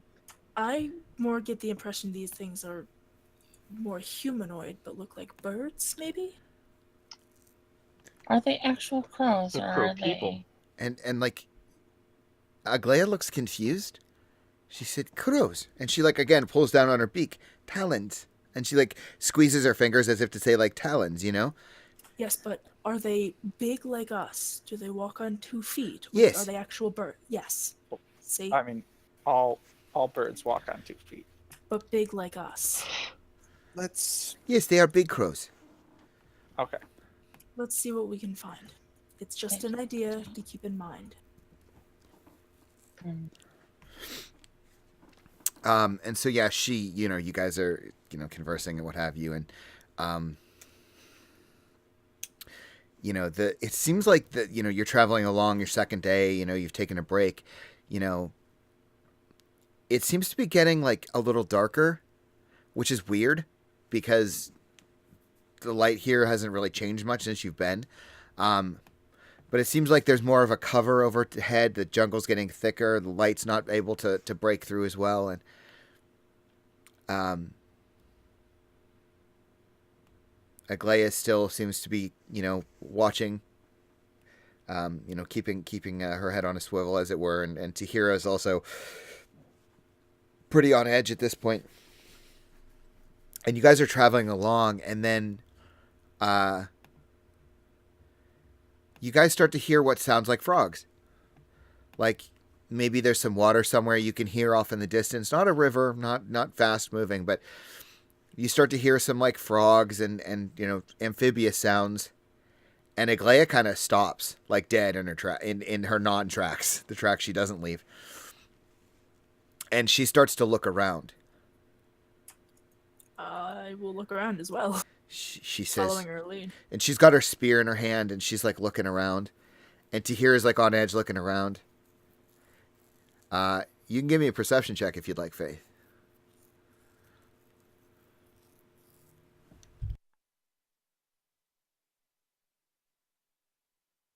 Yeah, I mean you hear the croaking of the frogs, but you definitely don't see anything.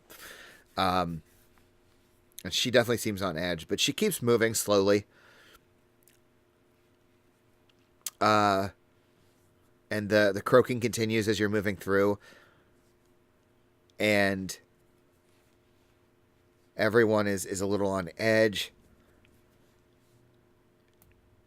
And you're hearing like the rustling of the trees. And then rather abruptly, all the croaking stops. Like a hard halt, everything just stops. And you see that, Aglaya's, she stiffens up and she immediately like pulls out her short bow.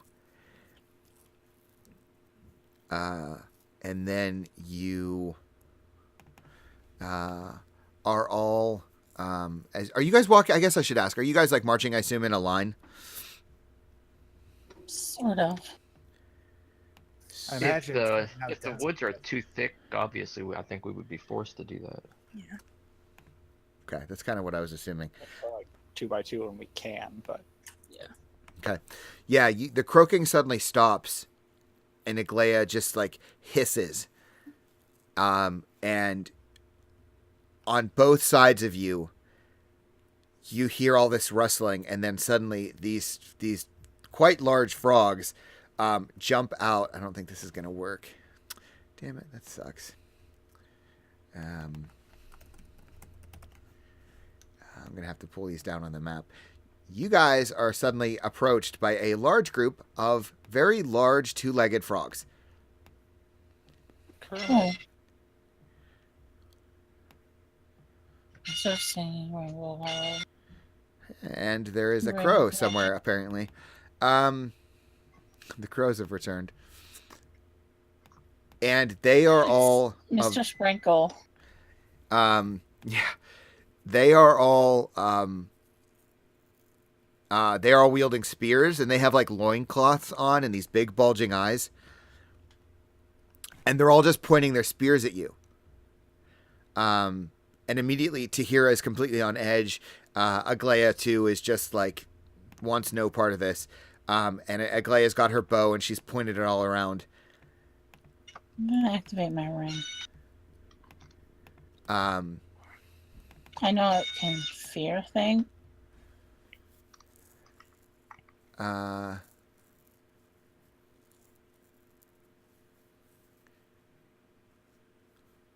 Are these the same kind of frogs that I scared before? No. Those were actual frogs. Hmm. Not frog peoples. Correct. Did I give you a... I probably didn't.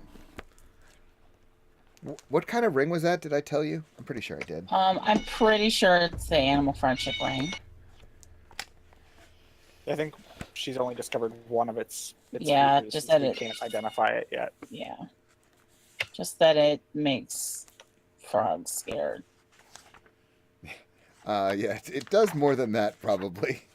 But I mean, that's a property of the animal friendship ring. Right, so also right, I'm right, pretty sure okay. It is, so Yeah, that's right, because you rolled to fear it. So, I rolled real bad on the kind of check on it too. So right, okay. So, yeah, you guys are surrounded by these frog creatures. There's 3 of them on each side of you, basically on the line of you. What are you doing? I guess we could move this here.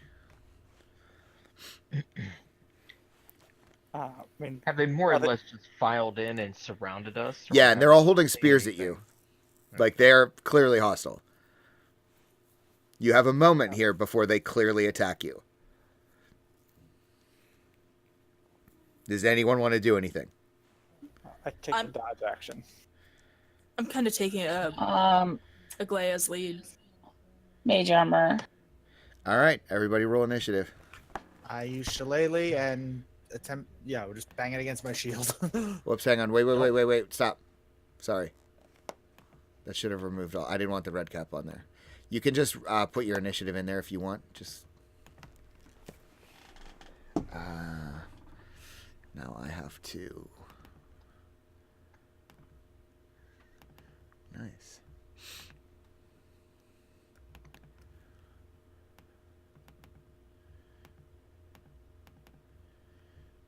And I don't think this will work. God damn it.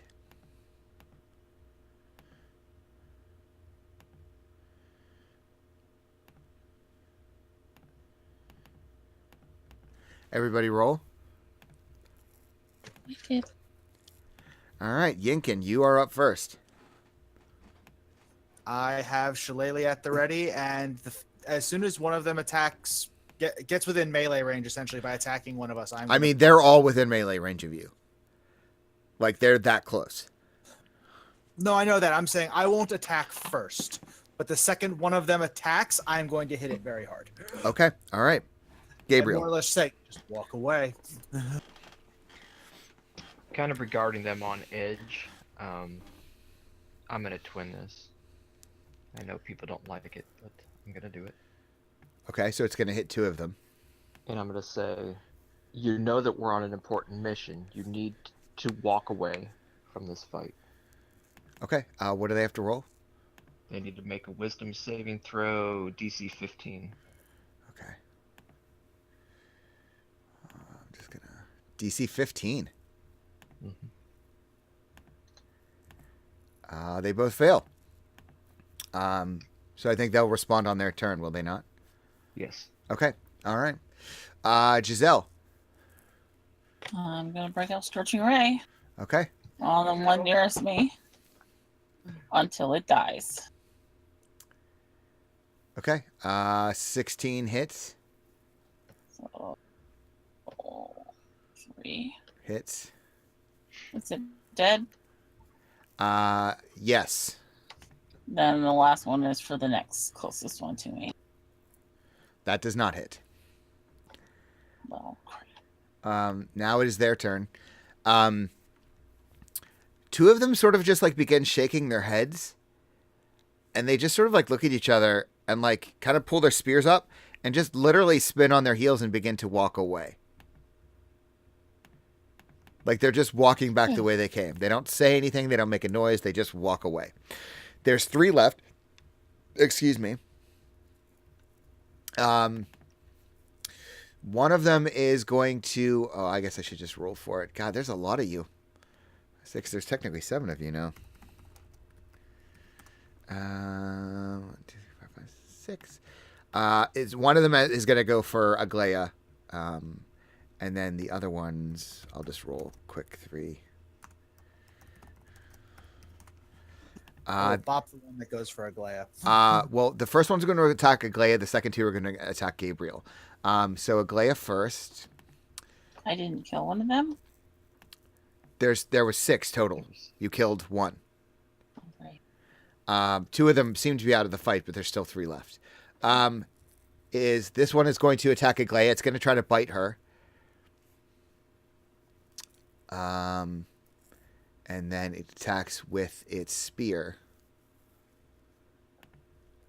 Oh, shit. All right. So, it bites her. I know, I see, Yinkin, that you rolled that, so give me a moment. -4. 18 does hit. So you do 4 bludgeoning damage to him. And then he actually crit her. 6 damage. And then the other 2 are both going to attack Gabriel. They're both going to try. They get 2 attacks each. So the first one's going to try to... What's your AC? 16. First one crits you with a bite. Nice. You take 4 bludgeoning. Oops. And then he's going to attack you with a one-handed spear attack, which misses. The other one's going to bite. Also misses. And the second... What's your AC? Sorry? 16. So he barely misses you, like glazes your armor, but you take no damage. So you get bit for 4 total bludgeoning damage. I maintain concentration on my spell. You do. Good, thank you. And then Marcus, I think it's your turn. All right, I will just attack one of the ones that attacked Gabriel, and make the quarterstaff attack. 15 just hits. And then spend a key point. Just do 2 unarmed strikes. Okay. That's a miss. They're both a miss, unfortunately. It's Tahira's. Frogs have really slippery skin. They do. It's true. Tahira is going to attack with her short sword. Ah, crap. And misses. She's going to attack again because I think she gets 2 attacks. That does hit. And she does 5 piercing damage. So the one that attacked Aglaya is damn near dead, but still not out of the fight. Faith. Which one of the remaining looks the worst? This one is almost dead. All right, so Faith will kind of... But this one here is pretty weak too. They're pretty close to being, technically this one is the worst off. Yeah, I'll go for that one and just, in Infernal say, I'm going to cut your legs off for dinner. and it makes a DC 14 Wisdom save, and it fails. So you do 3 damage. You mock it to death. Yay, you did it! So yeah, it just sort of is so terrified of the idea of you. It's like giving it nightmares of you chomping on its legs. Now it is Galea's turn, and she is gonna just use a 2-handed spear attack against one closest to her, and it actually does not hit. That's her turn. Yinkin, we're back to you. I am going to move up to the one that Aglaya is attacking and shillelagh it. Okay. 16 just hits. You kill it. You whale it with your stave, and you actually manage to kill it. I Anything don't know else? why I didn't start with shillelagh. It's amazing. Anything else? Your turn. Nope, no bonus actions. Okay, Gabriel. There's one left who still seems to be in the fight, and the 2 others that are like just walking away, that you suggested. Yeah, the last one, I'm just gonna hold my hand out, cast magic missile. Okay. Eat. So it takes 8. 3 missiles just slam into its body, doing a significant amount of damage, but it's still actually alive. Giselle. My game is still loading, but I'm going to firebolt it. Okay.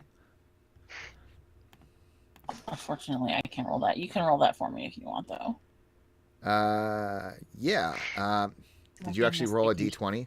John Forever. just rolled it. I don't know if her modifier is the same. Okay, hold on. I'll roll from her character sheet. Excuse me.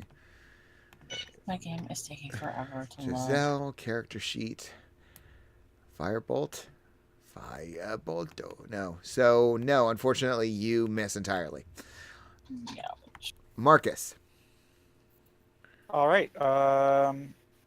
Quarterstaff at the last guy. Okay. Unfortunately, yes, he's a resilient little frog. Yeah, I'll spend a key point 2 more on unarmed strikes. Okay. That one hits. That definitely hits. Second one does not hit. So you actually you strike it to death. What does it look like? I guess I just like punch it right between the eyes. Yeah, its eyes kind of like bulge out of its skull, and its body just like keels over and slams into the ground. You still hear the rustling as the other 2 just are like walking away. Like you can hear the leaves moving as they're just like walking. But it seems like you've dealt with the issue. There are no other frogs that you can see. Now, the 2 that I sent walking off, Mhm. obviously they're not hostile to us anymore. But I told them to go home. Maybe they're gonna, if we were to follow them. Didn't you just tell him to walk away? I think you Like- just said walk Did I away. say walk away? I Okay. thought you said walk. That's why they're both just walking in opposite Yeah, they're directions, walking in opposite directions. So I which assumed- they'll do for Alright. 8 hours, Yeah, which never would be mind. nice. That's they'll Yeah. be 8 hours away by the time. Right. I mean, unless you really want to slaughter an entire small village of frogs, but you know. Is anybody badly hurt? I know Gabriel saw take a hit. I'm not injured of any consequence. So Aglaya, you I okay? wouldn't waste a spell slot on it. And like you can see that like she's been hit. She took a couple hits, but she says, "I will be fine. It's all right. Reserve your strength. You will need it." All right. Okay. So yeah, you guys, you know, Aglaya seems to calm down a little bit. She's still like she's a little wounded, but not enough to really inhibit her movement or anything like that. So yeah, you know she offers if you guys are ready, she'll continue to lead you off. So yeah, you guys continue to traverse through the Fae for a while, and do you just like leave the bodies there? I'm just curious. Fuck this internet connection. I don't see why we yeah. remove them. Okay, Yeah, I'm I just don't think curious. there's anything. I didn't know if like I was just wanting to know if someone wanted to eat frogs legs, but no, you don't have to. It's totally fine. Not sapient frog legs. Yeah. Unless they were carrying creepy. something interesting, I wouldn't even think to rifle through their pockets. So All right. no frog's legs for you. I get it. It's all right. I mean, Faith did say she was going to do it, but no, it's fine. It's fine. Mocking them. Yeah. So yeah, you guys continue moving through the Fae, Aglaya at the lead. And you travel further through the Fae, still same noises, same, humidity, stickiness, all that fun jazz. And you've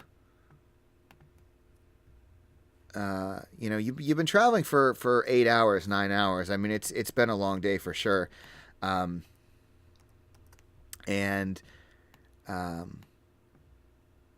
Aglaya kind of says, like, it would be wise to rest. We should arrive, or closely, tomorrow, late. We've been slowed down by the frogs, but we still make good time. Would you wish to rest, or... If we're gonna need our strength, resting is wise. If you think we could do it safely.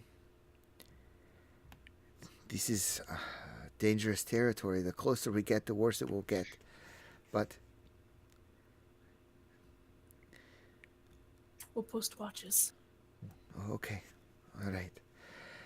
And she kind of trods through and tries to find like a better place for you to rest. Out this way, there's not a lot of good resting places, but she'll find you like a small area that, is mostly occluded and it should give you a decent amount of cover, she thinks. And you guys can take a rest. Who's taking watches? Everyone from I'll take one. Well, okay, what's the We're order? not taking a long rest, are Well, we? Like It's an up to hour? you. Well, we've been going for 8 or 9 hours, so I mean, We just woke up 8 or 9 hours ago. which Oh, means we have to sorry. go I don't for know. 16 before we can sleep. Well, because you can't march for... Anyway, it doesn't matter. You yeah, you can. can It only just march for 8 hours, no, and you then can- you get you can march exhaustion for for every longer, yeah. hour afterwards. Okay, sorry. That was... Don't think we want that though. That's my bad. Yeah. So yeah, but I mean, you basically traveled. I'm imagining here that you've basically moved throughout the second day, and it's you're at a point now where you probably need a rest. Like you've been traveling longer than 8 hours, but I feel like there's a rule in there about that though, isn't there? You can only move for 8 hours. You can only march for 8 hours. Okay, a forced march, they can push beyond that. Oh, yeah. The table assumes that characters travel for 8 hours a day. They can push beyond that limit at the risk of exhaustion. For each additional hour of travel beyond 8, the characters cover. Each character must make a con save at the end of each hour. 10 plus 1 for each hour past 8. A failed save suffers 1 level of exhaustion. Right. Yeah. So we just have to keep making con saves, and the DC gets higher for every hour we go past 8. Exactly.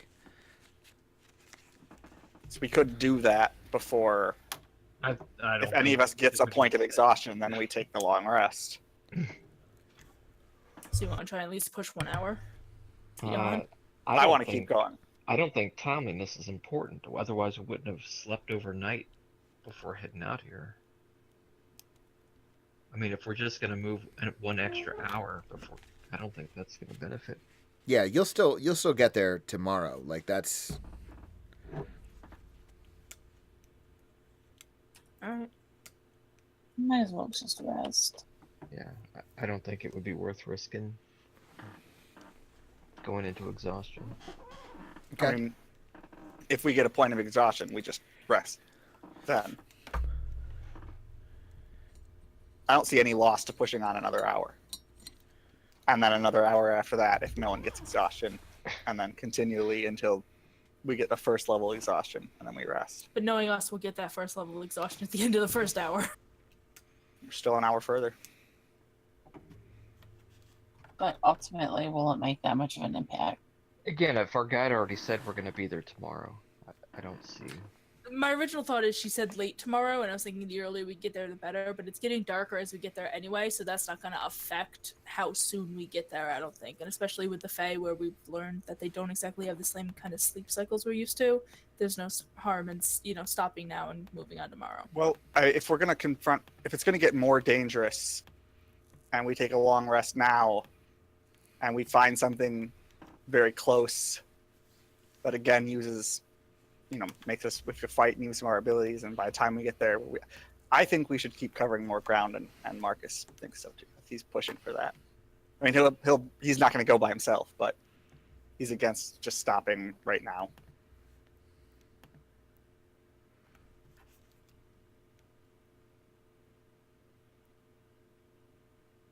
If the party agrees that there's wisdom in pushing ahead, then I'll I'll make the move con save because I'm the one most likely to fail it. You actually saved. Yay! Yeah. All right, so we'll move on. well, I guess we're doing it. So everyone makes a con save. Okay. And All right, one more hour. Gabriel fails. Marcus fails. Okay, on second thought, guys, let's stop here and take a nap. Faith fails. Yeah. I look at all of you. You would never survive a farm. And Giselle, do you want to roll just a? Yeah. Yeah. Okay. Absolutely everyone failed but Yinkin. Yeah. So Just because you said that, though. Yep. you guys are you're Not not mean to jinx you all. Just like last night, you jinxed it. so yeah you guys are not you're not accustomed to this long of travel, and it seems like the jungle here is taking more of a toll on you. That fight, what's coming is weighing on you. So you guys kind of take a rest. You begin to you kind of Anytime our companions tense, we all tense. yeah. And the further you go, the more that Aglaya seems a bit, she's head on a swivel. Like the further in you go, the more she seems to be on the lookout, things like that. So yeah, you guys, you take you settle down for a while, and then you'll take your long rest. What is the order for your rest? I want either first or last.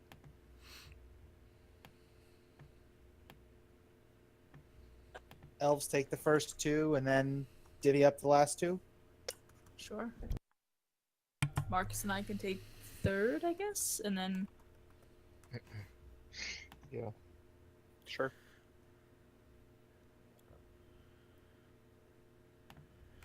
the NPCs. We were sticking with the NPCs, son. Sorry. All right, wait. So who's first? Who's taking first watch? I'm making a list.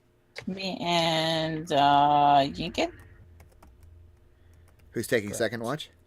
Giselle and Yinkin. Giselle and Yinkin part 2. Who's taking third Marcus and Faith. and fourth?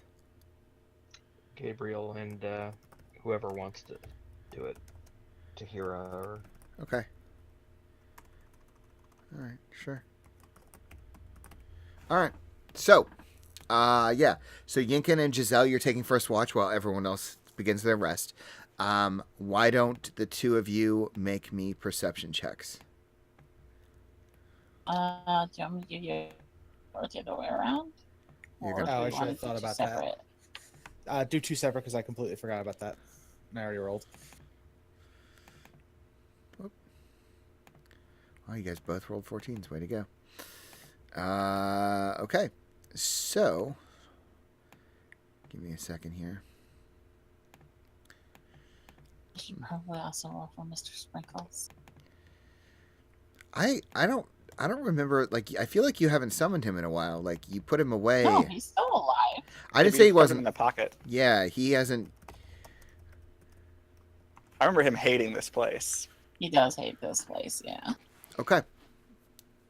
So yeah, your first watch. You're hearing the noises. You're hearing the sounds of the jungle and everything else, but you don't uncover anything. You don't hear anything strange. I mean, you hear things that are strange and out of the ordinary, but nothing that sounds particularly dangerous to you or worth investigating. And then you guys will take your second watch. Mm-hmm. Yep. Perception checks again, unless you guys one of you wants to roll, but it's up to you. You do advantage this time? Yeah. I'll give you advantage. Alright. Okay. Nice. Yeah, so you're kind of Giselle, you're doing your watch, and maybe Yinkin's like distracted this hour, this part of the night. Mm-hmm. But like what is it that's like calling your attention? Why are you so perceptive, let's say? Why would she be so perceptive? Maybe she's just really bored and she's just looking for something to draw her attention. Okay. All right. Yeah, and I think what you see is that I think you see that Tahira is like, because Tahira's an elf, right? She trances. She's laying on her side and her eyes are wide open and she's just staring intently in like a really intense way at Aglaia. And Aglaia is like kind of laid down on her haunches and appears to be resting after a fashion. And Tahira's, you kind of catch Tahira's eyes for a moment. And like she looks terribly embarrassed. And she kind of like does this hard blush and just like rolls over so you're like looking at her back. She is quite beautiful, isn't she? And you say that to Tahira? Yes.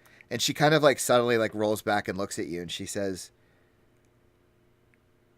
"When I was a young girl, I heard stories about these creatures. I never imagined." I envy you, you know. You envy me? Of course. You know all these amazing stories about all these interesting things. I think we all have stories to share. Oh, mine are of a stuffy, ugly city. I've never been to a city. You shouldn't want to be. They're not very nice. Well, maybe the Elven's ones are better. They're dirty. Why? Bastion wasn't a very nice place. Well, you're out now. Here. She kind of like gestures around. And this has been wonderful. I've learned a lot. You and I have very different ideas of wonderful. Well, different people. I suppose. You see her eyes kind of like drifting back at Aglaia. She just kind of looks at you and shrugs. Best to rest, I think. Yeah. Sleep well. You as well. She kind of like rolls back over. Well, shouldn't say sleep again. I mean, I think elves would probably still say it as like a nice, you know. Trans well just doesn't sound as well. Yeah. So yeah, your watches are over for the evening, and then we move to Marcus and Faith. Yep. So yeah, you two are woken up by Giselle and Yik, and they kind of go into trance, and you two are woken up. So why don't you either roll I me? will give Marcus advantage because my perception checks always suck. Okay. All right. Okay, 16. Yeah, you know, you're listening to the sounds and everything else, and occasionally you're hearing like a rustling of leaves and like a little giggle. And you kind of watch as very quietly some pixies start to kind of like emerge from the trees, and they begin to like, they take like leaves and like little vines and start tying them to Aglaia's antlers. Aww. I just kind of smile and watch them distractedly for a minute. Yeah, and they're just observing, or they're just kind of laughing quietly to themselves as they're doing this. And there's a moment where Aglaia kind of like shakes her head, you know, in the same way that like if you're tickling somebody who's asleep, they kind of like shake. And the pixies just like burst into laughter and like fly off, like just suddenly abruptly into the trees. And you know, she's covered now in these like leaves and little vines that are all like tied onto her antlers and things. Some of which they've tied between two antlers, so it almost looks like Christmas lights. And you just hear this little like laughter and giggling like in the trees. And for a moment, you see that the dragon, who has nested himself once again in Faith's horns, is kind of like slightly awake, like groggily, like looking around. And it's just like watching the pixies, and then sort of like settles himself back into her hair and falls asleep. And thus ends your watch. Just say to doesn't that like hurt your neck? Keeping him sleeping up there all day. He's surprisingly light, or I've gotten used to it. It's hard to tell at this point, but yeah. Do you want to tell him now? I don't think it would listen to me. I think it likes you. Yeah. If nothing else, he's good luck, I think. Keep him around as long as we can. Okay. So yeah, your watch comes to an end, and you wake up Gabriel and Tahira for their watch. Boom. So yeah, you Gabriel, you're awoken, and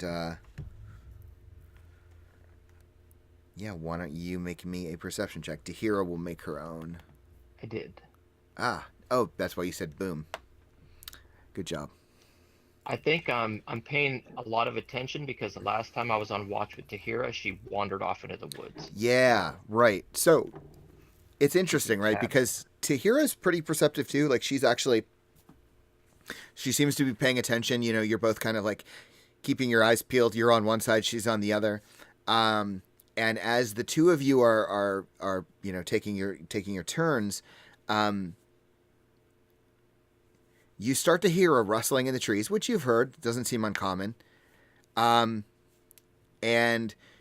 you kind of like look up, and you're just scanning the leaves or whatever. And as you're scanning across the leaves, you see what pretty distinctly looks like not human, but a face looking at you from the trees.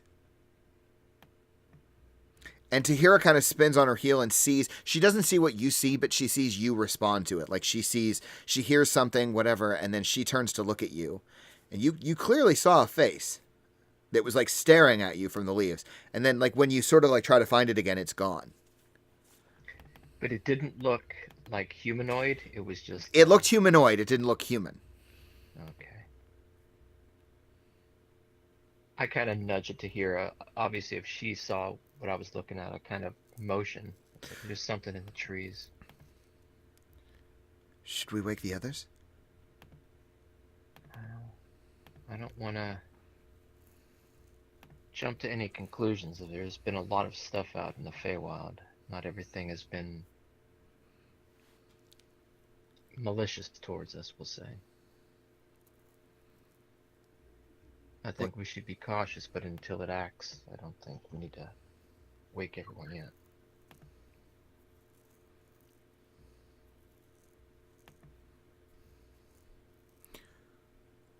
What do you think it is? More of those frogs. It didn't look like this frogs, did it? No, it definitely didn't. Yeah, it was absolutely not one of the frogs.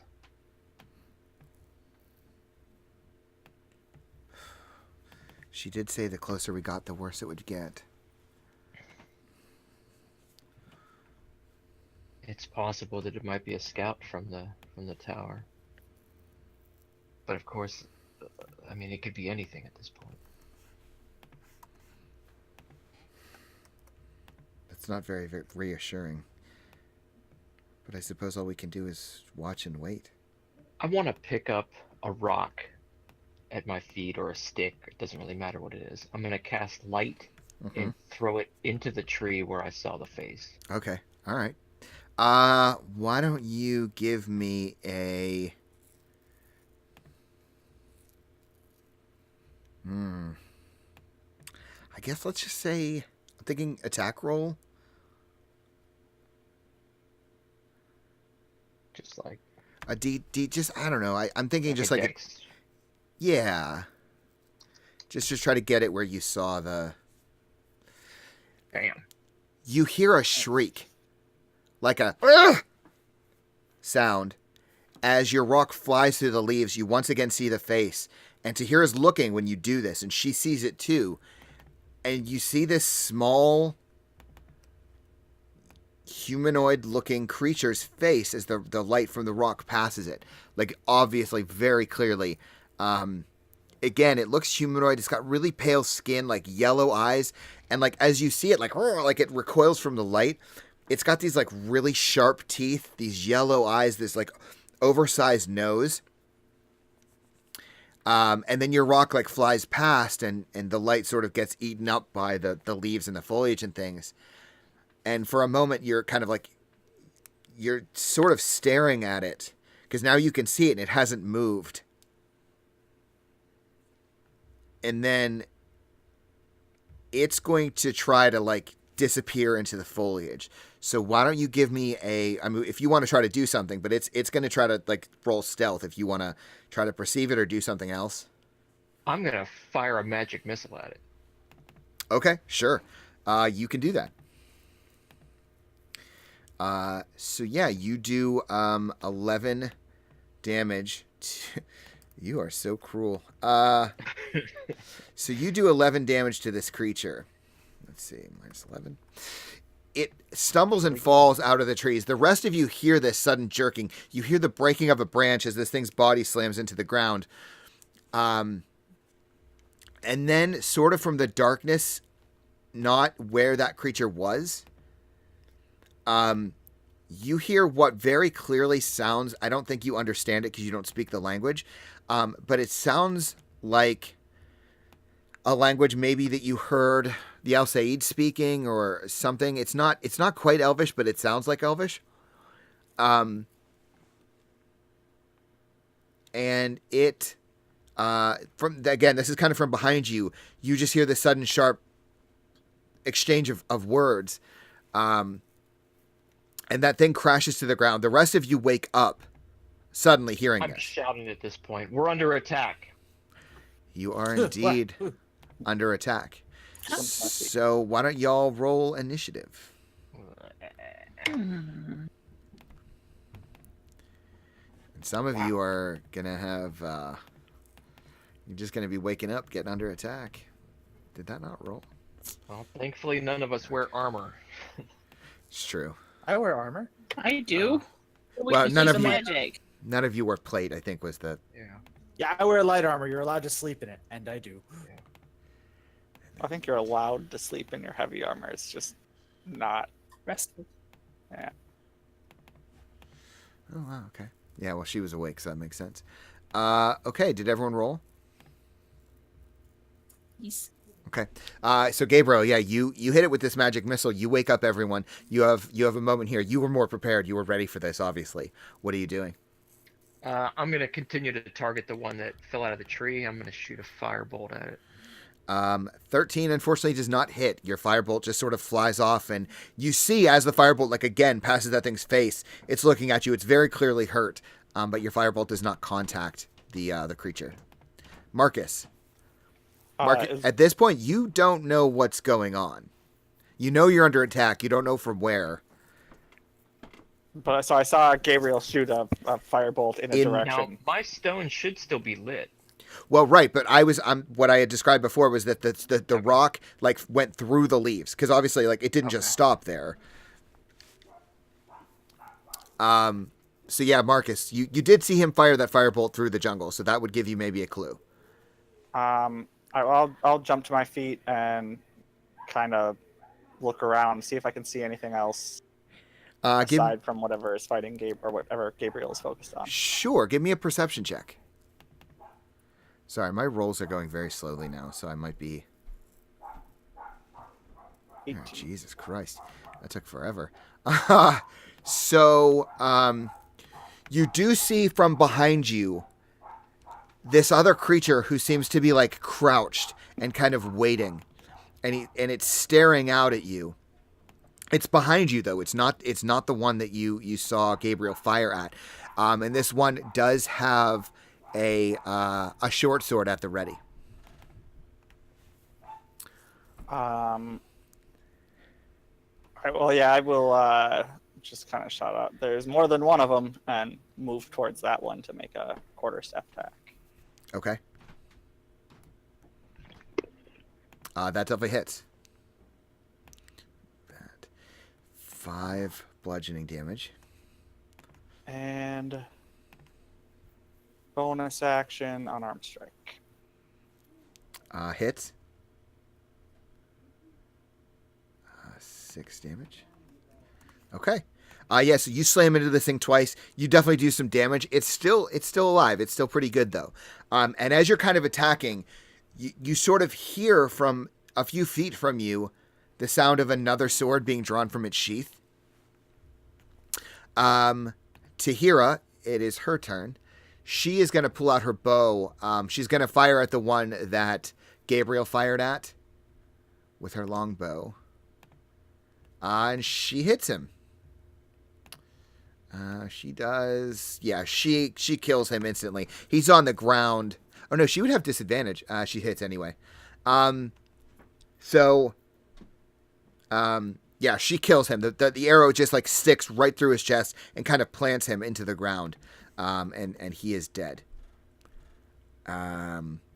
She is gonna spin around and she does get 2 attacks.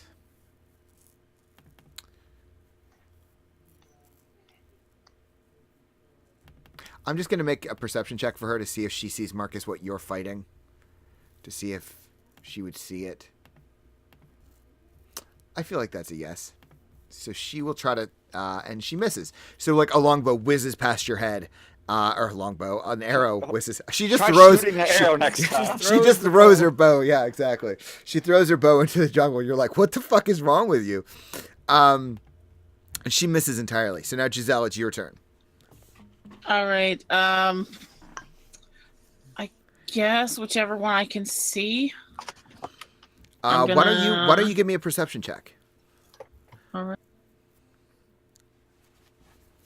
You've just been woken up. You're startled. You're not sure what's going on. Yeah. You actually, in fact, so you see the one that Marcus is fighting. A few feet from him, you see another one who's pulled out a very sharp-looking short sword. Then on the other side, kind of, staggered on the other side are 3 of these other creatures that look a little more diminutive, a little smaller, that appear to be creeping forward in your direction. So you're kind of surrounded. There's 5 of them. She's like, guys, we're surrounded. And then she's gonna go for the one that's got the knife out. The one that Marcus just hit, but the other one next to it. Okay. I guess. Sure. I'm gonna switching right at. 14 unfortunately does not hit. 24 does hit. 24. Well, that was the highest damage one, so it's true. So your scorching ray slams him in the chest. He kind of screeches out, and you do notice, like, as the firebolt hits him, it kind of illuminates him. They have this really pale skin again, like it's like really sharp teeth, really long nose, yellow eyes, really ugly creatures. Humanoid, but ugly. My God, you are ugly. Anything else your turn? No. Faith. Do I see any of these at this point? Roll me a perception check. Oh, God. I'm a heavy sleeper. This is going to suck. I think you see the ones that Marcus and Giselle just fired at. I don't think you see the other 3. Okay. Does one of them have a sword? Yeah, they both do. All right. Whichever one's attacking Marcus. Okay. I'm gonna heat metal on the sword. Okay. So he makes a con save. He failed. He failed hard. Drops the sword. So suddenly the sword like becomes like red hot. It screeches. And you notice part of it isn't just the pain of the fire, but it seems to like shield its eyes from the brightness of the fire, of the heat. It drops the sword. You see it sizzling in the soil in the ground.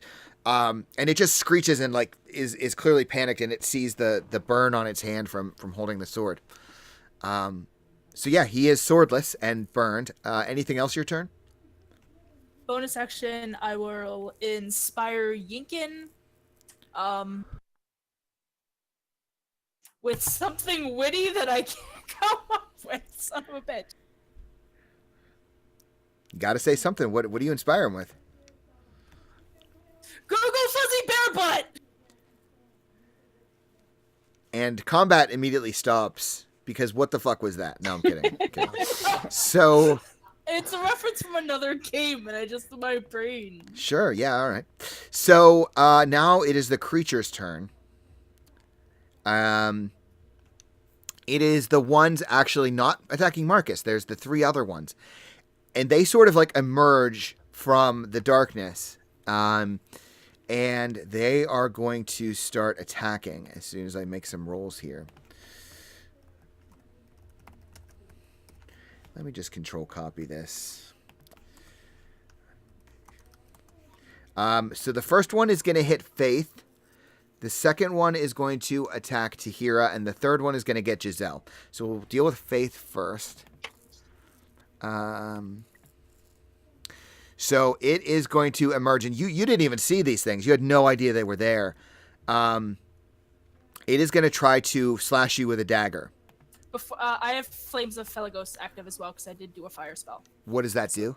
If he hits me with a melee attack, he's going to take fire damage. Sure. And I am also shedding dim light for 30 feet. Okay. For the... Okay, so it's dim light won't do it, but almost.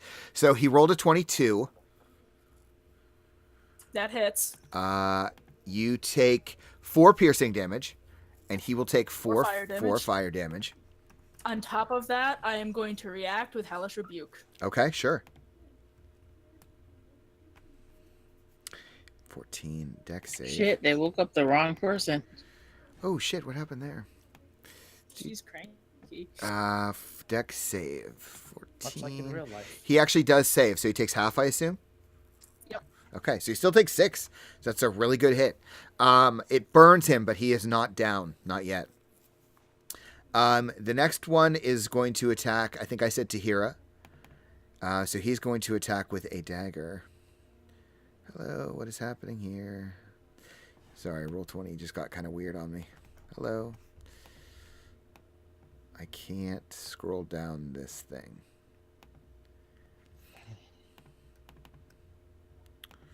There it is. So he attacks Tahira. She definitely gets hit. She's going to take 5 piercing damage. Okay. And then the last one is going to attack Giselle. Okay. He misses you entirely. Nice.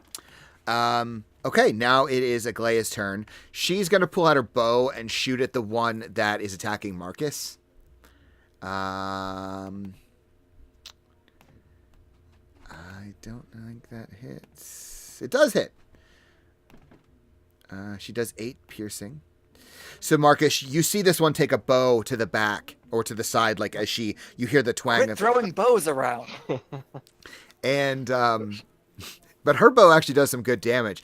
It hits him. He like immediately racks and pulls to his side. You see this massive arrow sticking out of him, and he is very, very wounded, but not dead.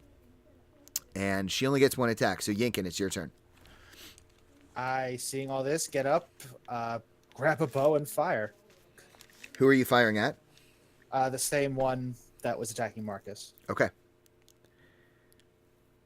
That does hit, and that kills him actually. So you throw a bow at him, and you throw it with such great strength that it just nails him in the head, and he just falls over dead. It ricochets back to my hand. Nice. Fantastic. I always wondered how these worked. A I always boomerang. wondered how these worked. Oh, Sean. That was a great. Shut up. That was so good. Bump. That was so good. Anyway, so now it is the other one's. Now the other one is near Marcus. He still has a sword because it was you just killed the one who had dropped his sword. And he is going to attack you twice with his short sword. What's your AC? 15. That first one's going to hit. You're going to take 8 piercing damage. And then he attacks you again, hits for the 24, and you're going to take another 9 piercing damage. And that is his turn. He will try to... no, actually, he'll stay there. He's within melee of you. Gabriel, it's your turn. The one that I knocked out of the tree, is he still alive? No, no. Somebody that shot one's him. done? He's dead. Yeah. I think Okay, Tahira the killed next him or closest something. one to me, I guess I'm gonna. And I'm guessing we're probably getting into like melee range at this point. Yeah, the three that kind of crept out of the forest, they're close enough that you could take a couple steps and be within melee. Yeah, I'm gonna want to like try to grab it by its throat and shocking grasp it. 16 definitely hits, so it does 5 damage. 5 lightning. Yeah. Okay, so it takes 5 lightning damage. Anything else your turn? Nope, that's it. Okay, Marcus. So the one that Faith did the heat metal on, did I notice it like kind of cover its eyes from the Yes. glow of the sword? Yes. Okay, so first thing I'm going to do is bonus action healing light on myself. Okay. 2 of my light points. Up to 18. And then as an action, I cast light on the end of my staff and just kind of shove it right towards the one that just attacked me with a sword's face. Okay. Yeah, sure, that'll totally do. Yeah, okay. And that's your action? Yep, that's my action. Okay. All right. We will resolve that in a minute. Tahira, it is her turn. She is now close enough that she's going to start to attack with her short sword because she threw her bow away. She doesn't have any other options. She's going to attack one of the ones that's crept in. Unfortunately, that misses. She will swing again. That one does hit. She does 5. He has not been wounded yet, but he is now wounded. Now they've all crept in. Giselle, it's your turn. Did I notice that they seem to be sensitive to light? Yeah, because when I said that you hit him with the scorching ray, right? Like you saw it kind of recoil from the light. All right, I'm going to cast dancing lights, and I'm going to have each one of the motes like right in their faces. Okay. So there's now their faces.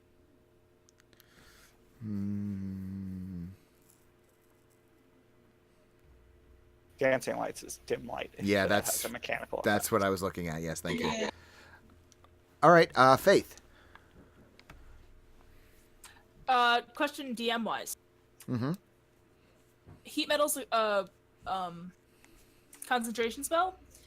I did it on the sword. Can I move it to a different object since that creature's now dead? It doesn't actually say in the text of the spell. It just says on my bonus action I can cause the damage again.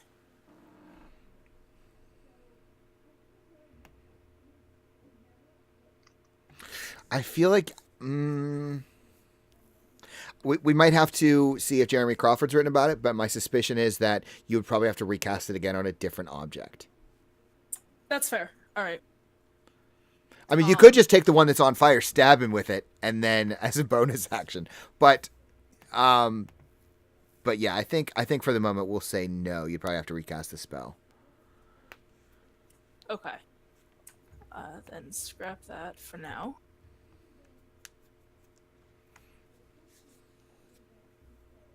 I'm gonna pull out the cross at the one closest to me.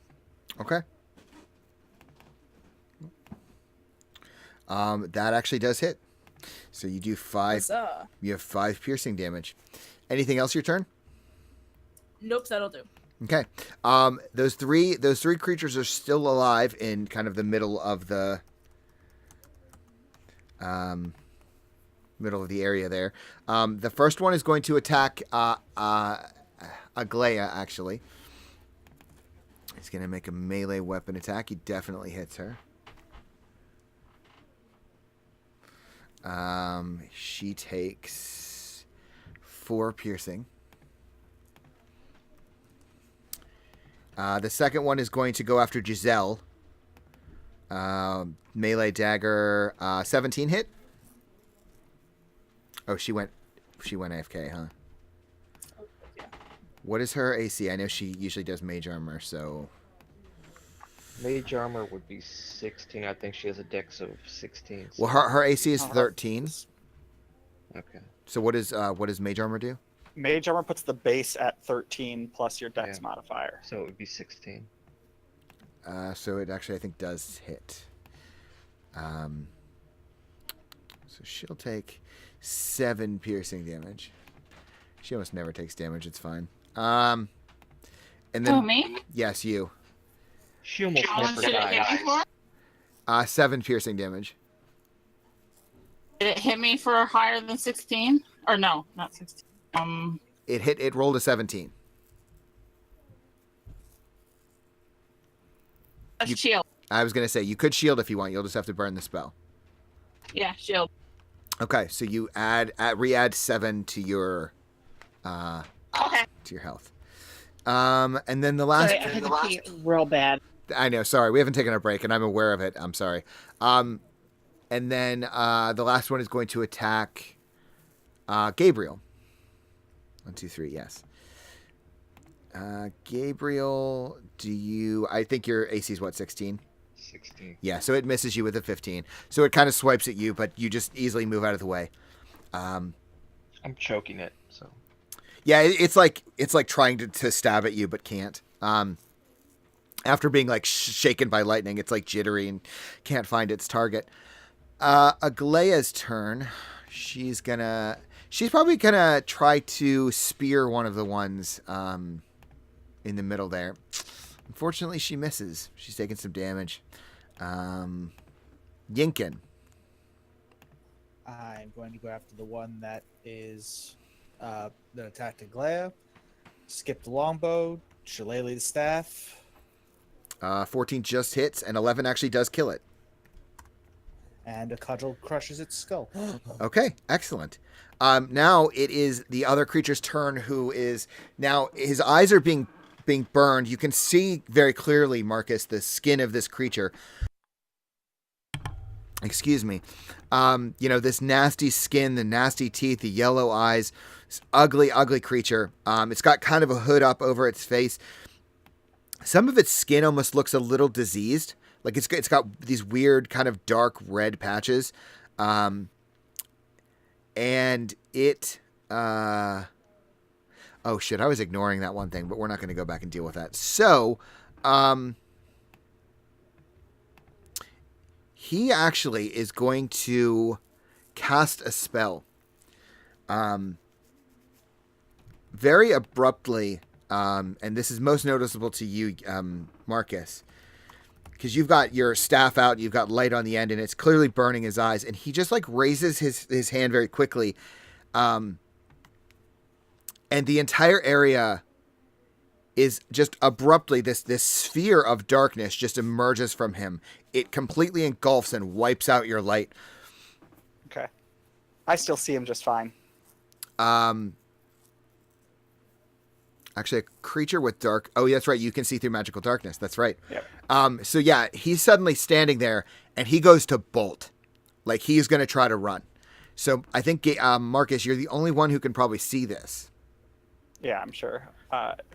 I'll make a attack of opportunity against him. Okay. Yeah, unfortunately, it's a swing and a miss. And he just, easily ducks aside your quarterstaff. Starts to disappear into the foliage. So he runs off. There's still 3 alive. Is it 3 or 2? Oh, it's 2. It's 2 alive. Of these creatures. And Gabriel, you're choking one. And there's one other one alive. The one you're choking is damn near dead. Like, he's basically dying in your hand. The other one looks okay, but clearly they're kind of freaked out. All of their allies are gone. So, Gabriel, you're up. What do you want to do? I'm going to continue to squeeze and hopefully pop his head. Yeah, I mean, yeah. I think you start to see his ears bleed, and maybe you start to get those tears, like he's got blood like in his tears, and he starts to choke, and his whole body just goes completely limp as you kill him with lightning. Wipe my hand off. Not sticky hands. Yeah, I mean, all that. Yeah. Not helping. Yeah, you made it worse. So, Gabriel, I was asphyxiating him. Yeah, you just choked him to death with your lightning. And then Marcus, you're up.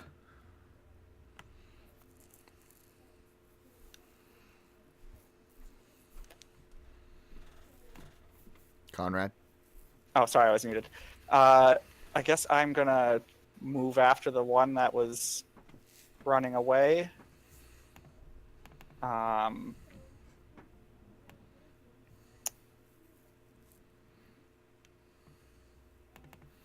What's your I mean, movement?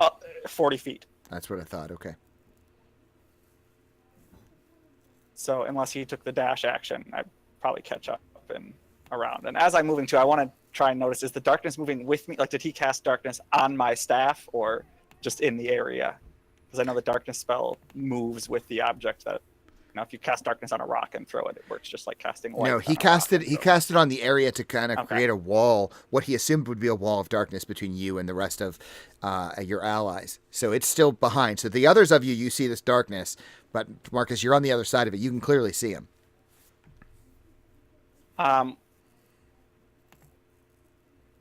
Yeah, well, I'll chase after him and make a couple attacks against him. Sure, yeah, you can do that. Unfortunately, 12 does not hit. And damn. Yeah, so he's just moving pretty quick. You're both running and you're trying to attack while running, and unfortunately, you're just missing him. And I just shout as I run, running more. So there's one running away. I'm following. Just so the others. Okay. It is Tahira's turn. She will just walk up to one of the ones that's still alive, and she's gonna stab it through with her short sword. She's gonna throw her short sword at it, actually, and she just misses. Second one actually does hit, though. Oh no! Shit. Sorry, people watching the stream. Sean's a moron. So that one hit. Was it been muted for 2 hours? No. I just accidentally hit back on my browser. I don't know why. She does 8 damage. Thankfully, I keep it up on 2 screens, which is super useful. Shit. I'm just going to do this real quick. I'm going to do this. She does 8 damage to it. Actually kills it. She runs it through the back. You see this like blood just like splatter on the forest floor, and she draws her sword back and instantly kills that other one. So aside from the one that Marcus is chasing, I think they're all dead. So Giselle, you're up. You heard Marcus. How far away is the one Marcus chasing? About 30 feet, but you can't see it because it's on the other side of a wall of darkness. Magical How far darkness. away is the wall of darkness from me? Probably like 15, 20 feet. Can I circumvent it? I mean, you Like go around it? Like sidestep and just not have it in my way anymore? I think that would take up Like, all of your instead movement. Yeah, expecting it to take up all my movement. Just so I can see the whatever it is, because I have like spells that have 120 feet range. Okay, yeah. So I'm gonna just try to sidestep it, or if I have to, run through it. Yeah, and you see as you emerge, you see this creature like fleeing through the forest, and you see Marcus keeping pursuit. It's like a cop chase. How far away would you say it was? They're like 30 feet on the far side. Okay, so I'm gonna Ray Frost him so he's slower. Okay. Or at least I'm gonna try. And No. you just miss. I try. He's too far away. Faith? Engulfed in darkness, I hear Marcus call out, and then I hear him running off. Faith's gonna blindly follow. Marcus could be a trap! And run after him. Also inspiring him. Exactly, it's just sending out an inspiration towards Marcus, with, it could be a trap, be careful! Okay. Bonus action, I can't see anything, so I don't think I can do much of anything else. Okay. Yeah, I think I'll hold my action in case I run into an enemy. What action are you attack holding? it. I'll just have my dagger ready to take a swipe if I run into an enemy. Okay. It is now Aglaya's turn. Aglaya will just sort of like tromp around the area looking to make sure that all those creatures are dead. she has her spear at the ready, and she will, she'll ready an action, but she, she looks like she thinks the action is over, but she's still just keeping her head on a swivel because she has been doing that since. Yinkin. I am going to drop my quarterstaff where it is and run back up and pick up my longbow and start trying to get around the edge of the darkness. Okay. Yeah, they're about 30 feet away. That's okay. I've got a longbow. Unfortunately, you just missed. Your arrow goes flying off into the darkness. It is now the creature's turn. And since Gabriel, I keep saying Gabriel, Marcus caught up with it.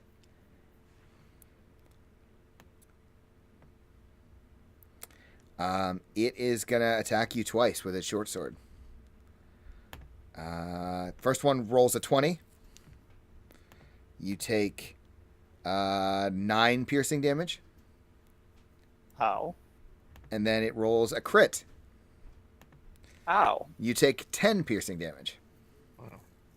Oh, that puts me unconscious. Yeah, so it knocks you out, and it just bolts. It just...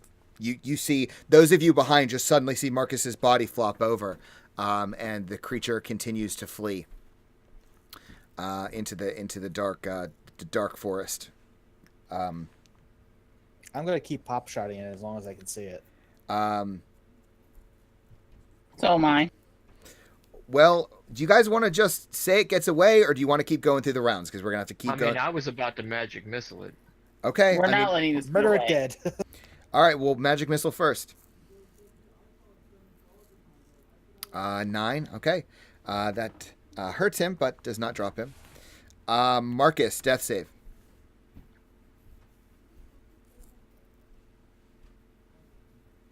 Save. Tahira, probably just keeping her head on a swivel, looking around, making sure nothing else is coming. Giselle. Also going to magic missile Okay. You miss. or not.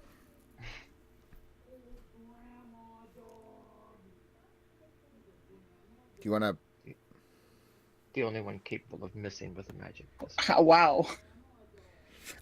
Yeah, so you do hit it with your magic missile, and it does drop it. When that happens, though, so your magic missile slam into it, it hits the ground, and you suddenly see like some light emanating from its body, and also from the bodies of the other creatures, like in that circle where everyone was kind of standing. There's like this weird, like haunting blue light that begins to emanate from the bodies. And abruptly, there's just these, in 10-foot radiuses around each of the bodies, there's this sudden flash of light. As each of those bodies and any possessions they held, save for their swords, abruptly just light on like this blue fire and burn to ash. Anyone within 10 feet needs to make a Constitution saving throw. Well, if I was in within 10 feet of one of them. Yeah. I feel like Tahira, Aglaya definitely, because they were still in center. One of them tried to stab me. I feel like Marcus is free. Yinkin, you're probably still there. Okay. Would you say con? I think so. Yeah. DC 11 con save. I feel like one of I them don't was make standing con beside me to saves. stab me, right? You say that, but you're the only one that didn't get exhausted, Duke. That's true. I'll make one con save. Yeah, Giselle. Yeah. Why don't you roll a con save? That's why I couldn't figure out why it closed. Now I got it. So the two I'm of gonna you. roll 2 because I God. was choking one to death. That's true. She saves.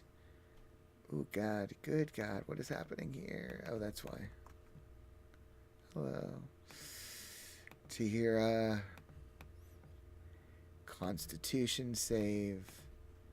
I feel like my voice is going. So Gabriel and Yinkin, as you're standing there, you see these bodies suddenly like erupt into this blue fire and burn completely to ash. You can't help yourselves. Like as you see it, you try to cover your eyes, but it's just not enough. You actually are gonna take. Let me roll a thing here. I failed with the 17. No, not you, not Gabriel. Giselle and Yinkin. Did I say Gabriel? Oh, just said Gabriel. You both take 8 radiant damage, Ouch. and you are blinded until your next turn. So you're blinded for 6 seconds. By the light. Stop it. So yeah, you guys you see these lights suddenly erupt from all these bodies, as their bodies and all of their clothing and everything except for their swords just burns away, and you are blinded, taking some radiant damage. And all the Those bodies. 8? What's that? Those 8. 8? Yes, 8 radiant damage. Yeah. And all of the bodies are suddenly just gone, just burned up. Their swords are left, but that's it. Didn't burn our clothes up, did it? It did not. Thank God. No, I don't need an excuse to give you guys some ammo like that to say that it burns your clothes off. So, so yeah, you guys are left, and the darkness kind of settles. You see that wall of darkness disappears from the spell that creature cast, and you do see that Marcus's body is lying unconscious on the forest floor. Yeah, Faith practically trips over him, then instantly just like on her knees next to him, and she'll go ahead and heal him. God damn it. She trips over her words for a minute.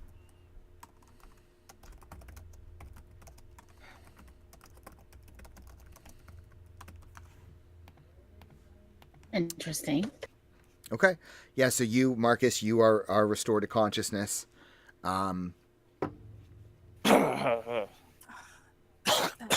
Thanks.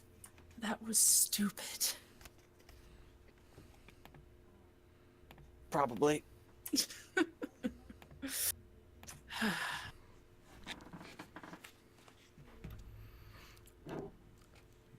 Yeah, so what do you guys do? Help Marcus back to camp. Mm-hmm. Stumble around for a minute blindly. Alega. I think that's what her name was. Alega. Aglaya? Aglaya. Aglaya? Do you know what those things were?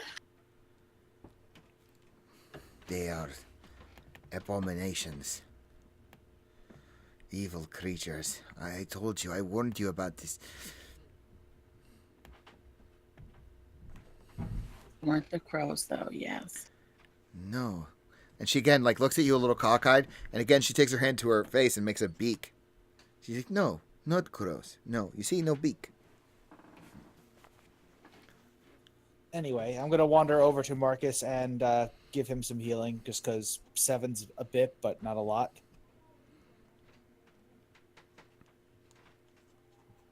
Maybe even help him up and take him back to the camp. So I think he was Yeah, chasing him that through is- the woods.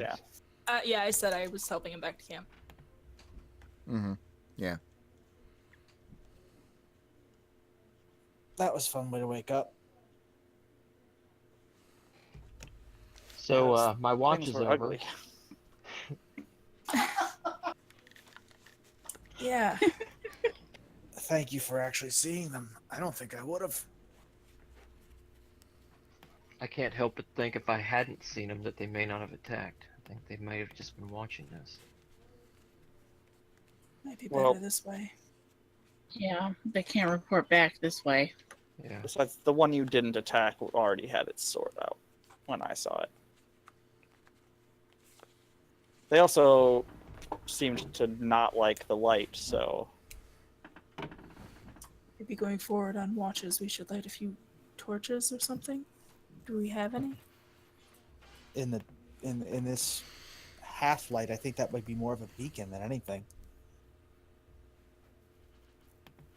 So catch 22. Pretty much.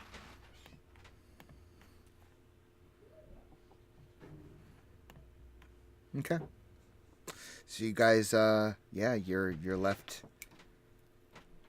I mean, you finished your long rests, so that's good. So I get the rest of my Finish hit it points back. before combat or after? Before. Yeah. Okay. So, Actually, have one more If it spell was, open. if I it was before, thought then I I did. would have had key points. Yeah, I would have had an extra spell. what are you saying? Oh, I would have had my key points back if it. Like I didn't do any flurry of blows because I was out of key points from the frog fight. Yeah, no, like that. What I'm saying is like that fight took place before you finished. Oh, it took place. Okay, I thought you meant the. Okay, never mind. Yeah, so I'm back at the full. Okay, cool. Yeah. Yeah, I thought you had meant that the long rest had finished before the combat, so that the spells and stuff we were expending were today's spells. No. Okay. Oh, good. So, yeah, you guys. It's a rude awakening, but it's one way to wake up in the morning, I guess. Better than coffee. Yeah. I don't know about that. I just want some fresh bread. I need to learn how to make the create water spell. Make hot water so we can have tea or coffee or something. Oh, tea sounds lovely. We gotta learn that.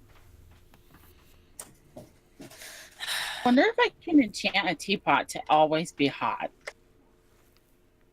I mean, or on command. you, Yinkin, could create some water and fill those iron boots, and then Faith could I'm cast not healing drinking metal on anything them. out of those boots. No. I I have a can- pot. I have an I iron can warm pot. water. I can warm water. Oh, I that can warm water, and you can if you can create it. We can make Yes. tea. I've had an iron pot since the beginning. I fill it every day with create water so we can refill our water skins. Then why don't we make some Um, tea? Because we don't have the tea. You're in You the can make tea woods. with almost Can't we anything. Yeah. find? Let's No, let's in the that's not Feywild. and say we didn't. We have more important things right now. Nothing Yes. is more important than tea. Teaching Marcus not to chase after strangers blindly. I wasn't blind. What do you mean you weren't blind? I mean, he put my light out, but I see just fine. It's not that dark around. The rest of us were completely blind. You're a witch. Hush you. I believe the proper What, you term guys, is you guys warlock. couldn't see? No. That's weird.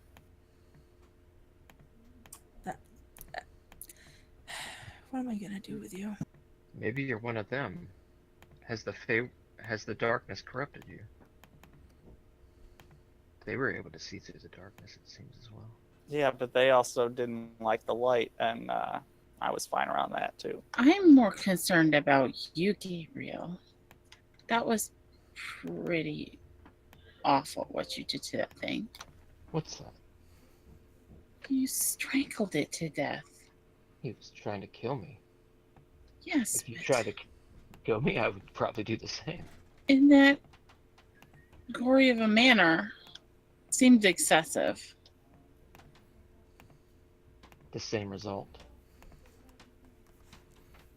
I seem to remember you killing a few things this fight. Yes.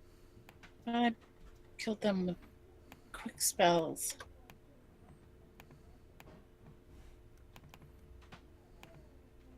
My target died just as quickly as yours. It seems strange for one who was arguing so vehemently against killing just a few days ago.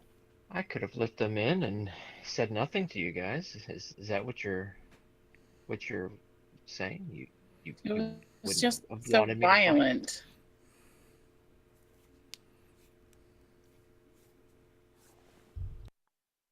I mean, I'm all for whatever the party votes for. If you choose that I don't fight things, I'll be happy to stand back and watch next time.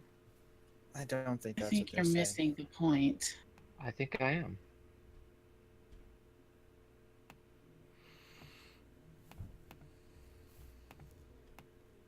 Ladies, gentlemen, I've seen Marcus kill things by kicking them and using his hands and feet.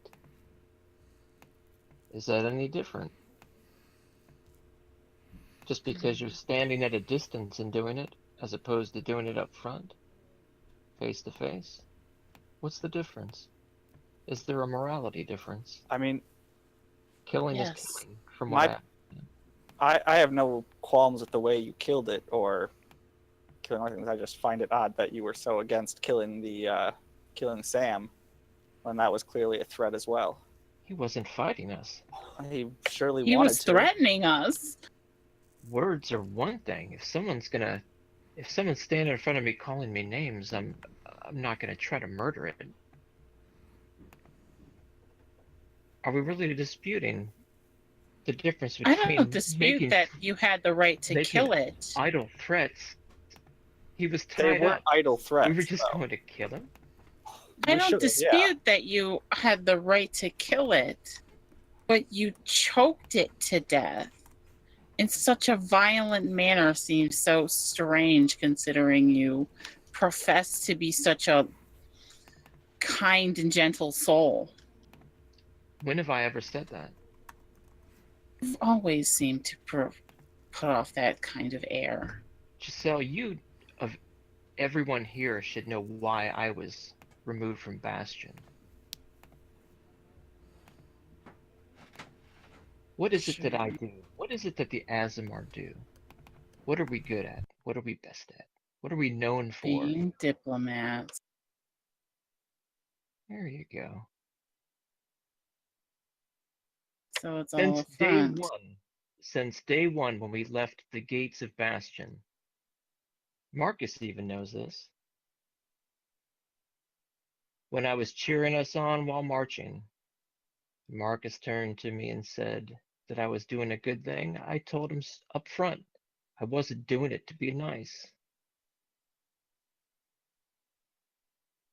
If everyone was staying upbeat, if everyone was positive, it would help us survive. It's about persuasion. I hate to use the word. You're a I'm not lot trying to more be. like me than you I'm profess not trying to be be. everyone's friend out here.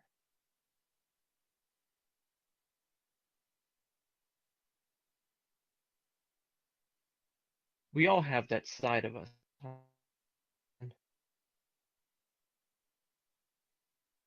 Injustice as to why they were removed from Bastion.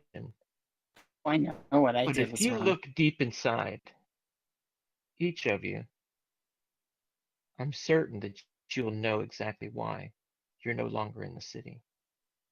I know exactly why I'm not in the city anymore.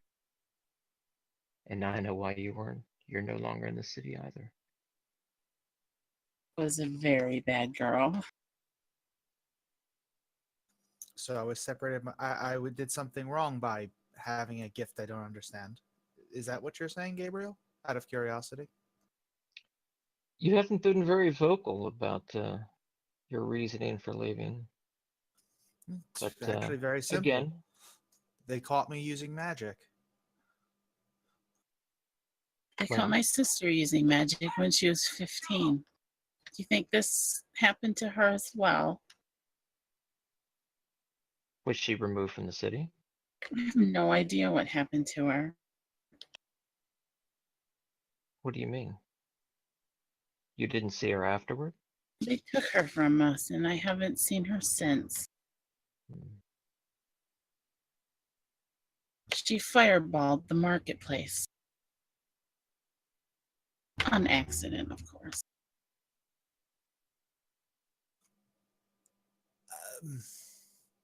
And and I was exiled for making a tree grow a little bit faster. Wonderful. She was a wild mage.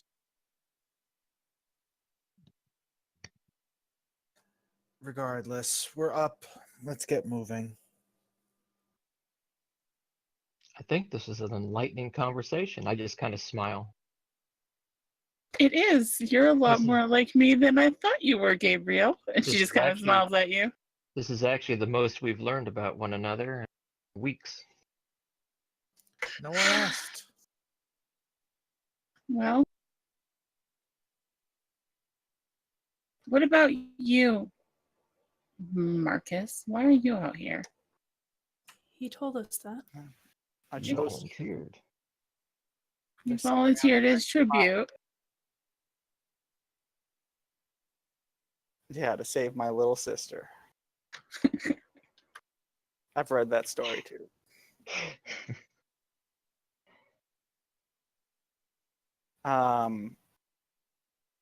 No, but I've told you there's something out here I'm supposed to do. I believe, traveling with you is part of whatever I need to do. But I made an agreement with a being to save a life in Bastion, and in return, I was asked. It wanted me to leave the city to do something out here. When you say being, what exactly do you mean? Like someone in Bastion or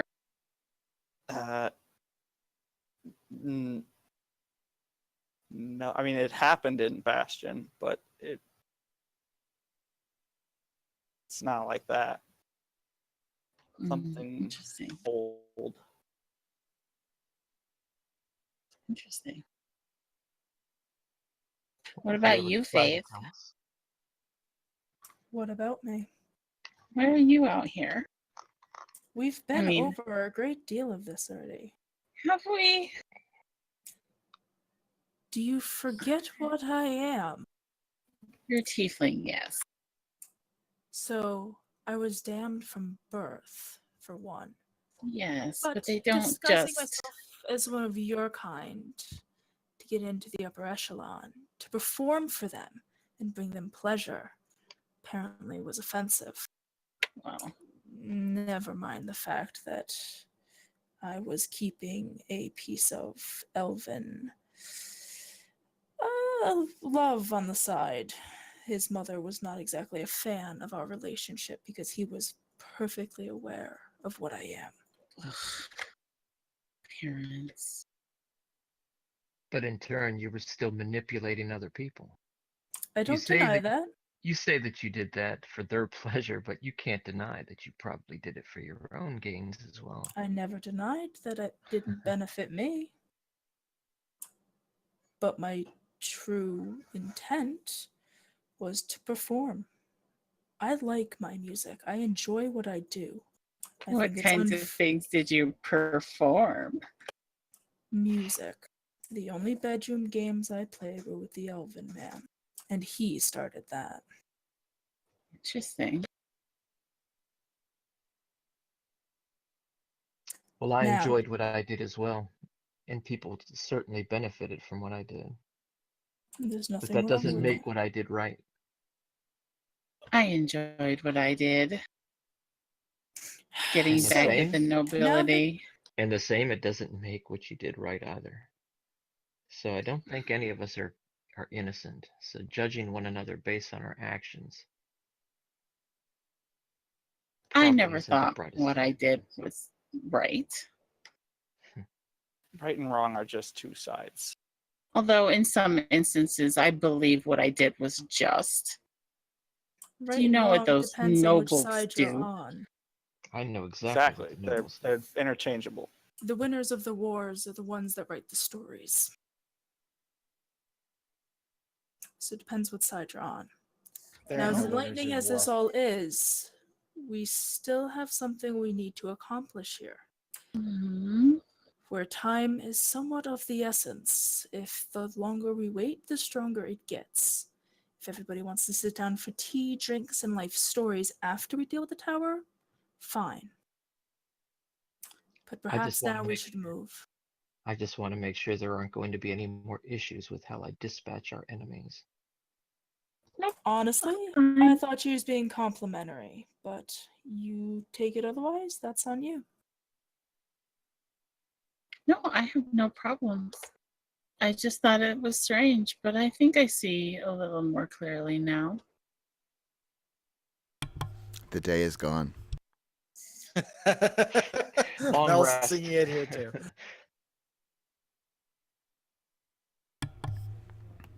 All right. So you all finish your long rest. You have this long, conversation about morality and what have you. Tahira is she just kind of bides her time waiting for you to finish, and I think she probably goes over and like checks out the weapons that were left behind and kind of pokes at the ground where those creatures were. I think Aglaia probably tries to stop her, tries to kind of indicate that that's maybe not something you should do. And they just kind of bide their time and wait for you to move on. And you do, and you travel forward.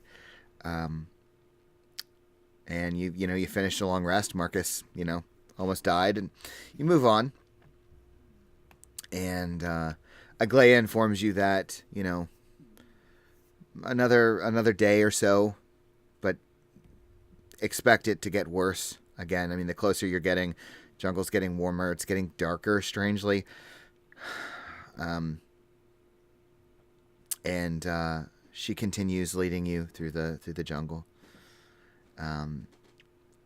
After a number of hours, Aglaia kind of stops rather abruptly.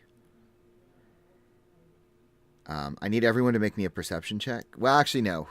I think it's Yinkin has a crazy passive perception, right? It's like 20. Yep. Yeah, so Aglaia stops, and she's kind of like looking around, and she appears as though she's like perceiving, listening, whatever. And Yinkin, you all start to listen, and Yinkin, you're the first one that picks it up, obviously. And you hear, listen, man, I'm fucking telling you, these fucking assholes, they switched my brain. This fucking guy, he made me think what I don't think. It's bullshit, all right? It's bullshit. And like, they like put me to sleep. And like these stupid fucking pixies, those broads, I swear to God, all right? I swear to God. But I'm hunting for them. I'm looking. And when I find them, I'm going to turn them into you. You just wait, all right? I'm going to find them. I give a side-eyed look at Gabriel.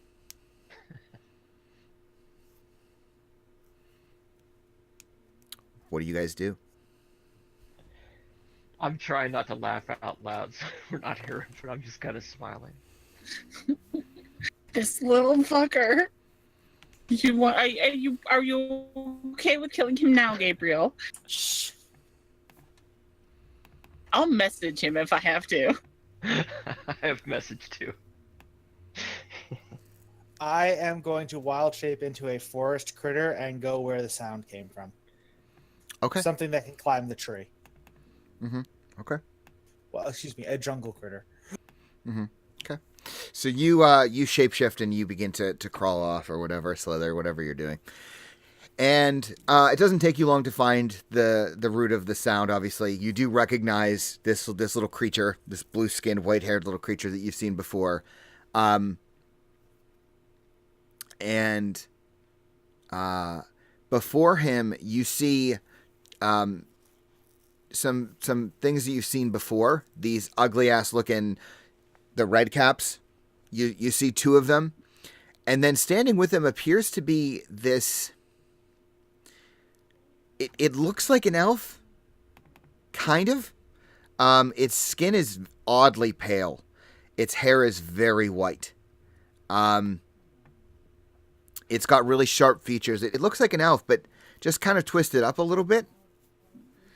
And the creature has on like armor and carries a short sword and a short bow.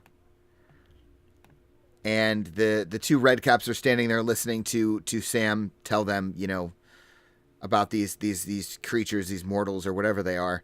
And then there's this elf standing there, just listening. And all of you are still hearing like there was this fucking guy. He was like gold. He's not like human, but he looks kind of like. When you saw him, all right? He's like, he thinks he's like the shit, but he's not, all right? He's not the shit at all. It's not even, but here's the thing. All right, like there's him, and then there's like these other elves. Like this one redheaded broad just never shuts up, never mouth just constantly going. And there's this dark skinned broad with like the horns, you know. Ugh. Just I know some people like that, but that's just not for me. All right, not for me at all. And then there's this other like kind of elven guy, like kind of, you know, I don't know. He's really like just kind of just hard to describe. All right, he's just a guy. And like the red caps are just kind of like listening and nodding, and the elf is just not moving. He's just kind of watching. And this is what you see, and you just see Sam like describing it, and Sam is doing all the talking. No one else seems to be talking.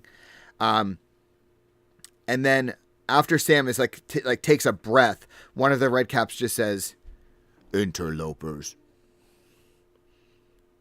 And the elf like nods his head. Yeah, so that's what you see, Yinkin. Given that I have absolutely no way to get in touch with the party besides that, I am going to just scurry back to them. Okay. Takes me a minute, drop down, start to chitter as a chipmunk, just to annoy my wife because she literally just told me not to. Okay, so Sam's back. The two red caps are back. And they've got, I'll say it was an elf. It looked like an elf, but he was wrong. Very pale, white hair. Heavily armored. Would I possibly know what kind of elf this is? I seriously doubt it. Okay. I look over at Tahira as Yinkin is describing the elf and see if she seems like she recognizes the description. Yeah, she kind of nods a little bit. She says, "There were stories, but they were elves. They said they were all twisted up, that they were touched by the Fae in a way that was." She kind of shrugs, and Aglaia just nods. She says, "They are of the shadow. They are cruel. I am sure that they work for the king."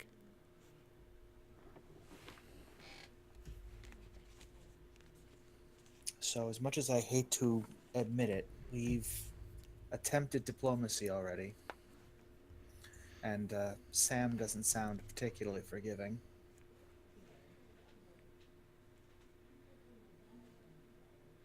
I say we lay an ambush.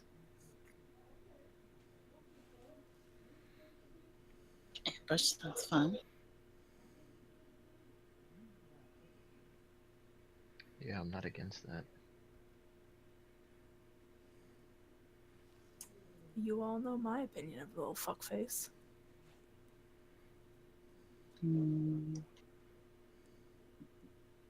As Marcus, I want him to die, but as Conrad, I don't want to kill him. I want to bite his head off. I like him too much. So it'll just have to be another NPC that talks like him, that's all. Nope, no, you kill him. That's it. We can just Well, wait, how big is he train again? him. Oh, We you could put him in a waterboard bottle and just like him. keep him at our side. Yes. Like, Maybe he'll give me ideas on how to mock people. You could always get high enough level and then make a wish spell to make him good. I was We more could thinking literally getting a just tie cage. him up and just carry him with us, regardless, no matter what. And he just yells at you and calls you names. Exactly. I'd be happy with that. Every time we go to camp, we'll take his little gag off so he can yell at us. So we're for the ambush plan, yes? Yeah. Then I will pass without a trace the party so that we can get into position. All right, and you're just trying to ambush this group? That's what I thought the plan was. I just want to be sure, that's all. Yeah. Yeah. Okay. All right. Yeah, so Unless someone knows how to make a pit trap really fast. all right. So, why don't you guys all, I guess you're rolling stealth, it sounds like. And all of you get a plus 10. Holy God. Nice. Good start. 34, 34, 26, Ah. 14. Always This redhead broad just never shuts up. So, wow. So yeah. Giselle and I are the bait. Yakety sax. Yeah, really. All right, hold on. Let me. This includes the 2 NPCs. They also get high stealth. Oh, that's right. I will roll for them in just a moment. I have a lot of shit going on my screen right now. A lot of shit. Did I already? I guess I did. 2 girls, 1 cup. What? Stop. Gross. What is? No. A lot of shit on What? his screen. He said he had a lot of shit on his screen. Oh. I asked him if he was watching 2 girls, 1 cup. Ew. That's gross. Let's see if this worked. Did it work? It did work. Cool. I did a thing well for once. All right, let's see. Initiative. Oh, not initiative. We're rolling stealth.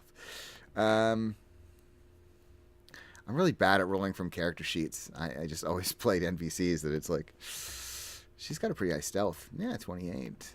And then she's got a pretty high stealth too. Yeah. So 28 and 25. So let's see who notices who. At least the average is pretty good. That is not what I meant to do.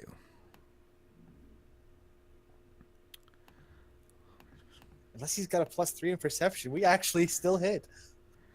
Hold on, let's see, because that's only one thing. I got to roll for 2 more. Wisdom saving throw. Nope, definitely Unless they're not. actively searching, it should just be based on their passive. And all right, so yeah, you guys, I think successfully. Hold on, let me see, because I feel like he should probably have a crazy high perception. No, he doesn't. That's fucking stupid. 2, 12. Yeah, all right. So somehow you manage to circle these, because passive perception is what? Just 10 plus your wisdom bonus? It's, well, 10 plus your perception modifier. So Right. Okay. That's what I thought. Yeah. So +3. No, it's real close. One more, and I would have had it. Oh no! I'm sorry. Oh no. So you know who notices you? The little guy. Sam. I think Shit. it's Giselle and Yinkin both. We're probably walking ahead of the party, like talking, like kind of. We? I feel like Giselle is talking Giselle and is- Yegan is I was talking gonna back, say, telling her to be Giselle quiet. is talking, but and still finally he just talking. goes, shh, Yeah. really loudly. What? And the shh is what catches his attention. Like Yeah. when you're talking in class and a teacher yells at you when you tell the other guy to stop talking. Yeah, and Sam's like, shut the fuck up, shut the fuck up. Damn it, Giselle.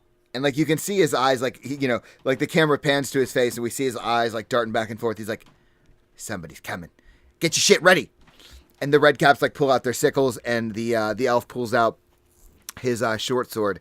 And you have lost the ability to get a sneak attack there. They don't see you yet. Do you want to just jump in? Like what? Like Sam, it's going to take him a moment before he finds you, but it won't be long. So you have like one moment here before, and I'm not saying everyone gets like a thing, but Sam is like looking around, and they're going to find you. I am going to walk out. I'm going to cast Shillelagh first. This way it's at the ready. And just walk out by myself.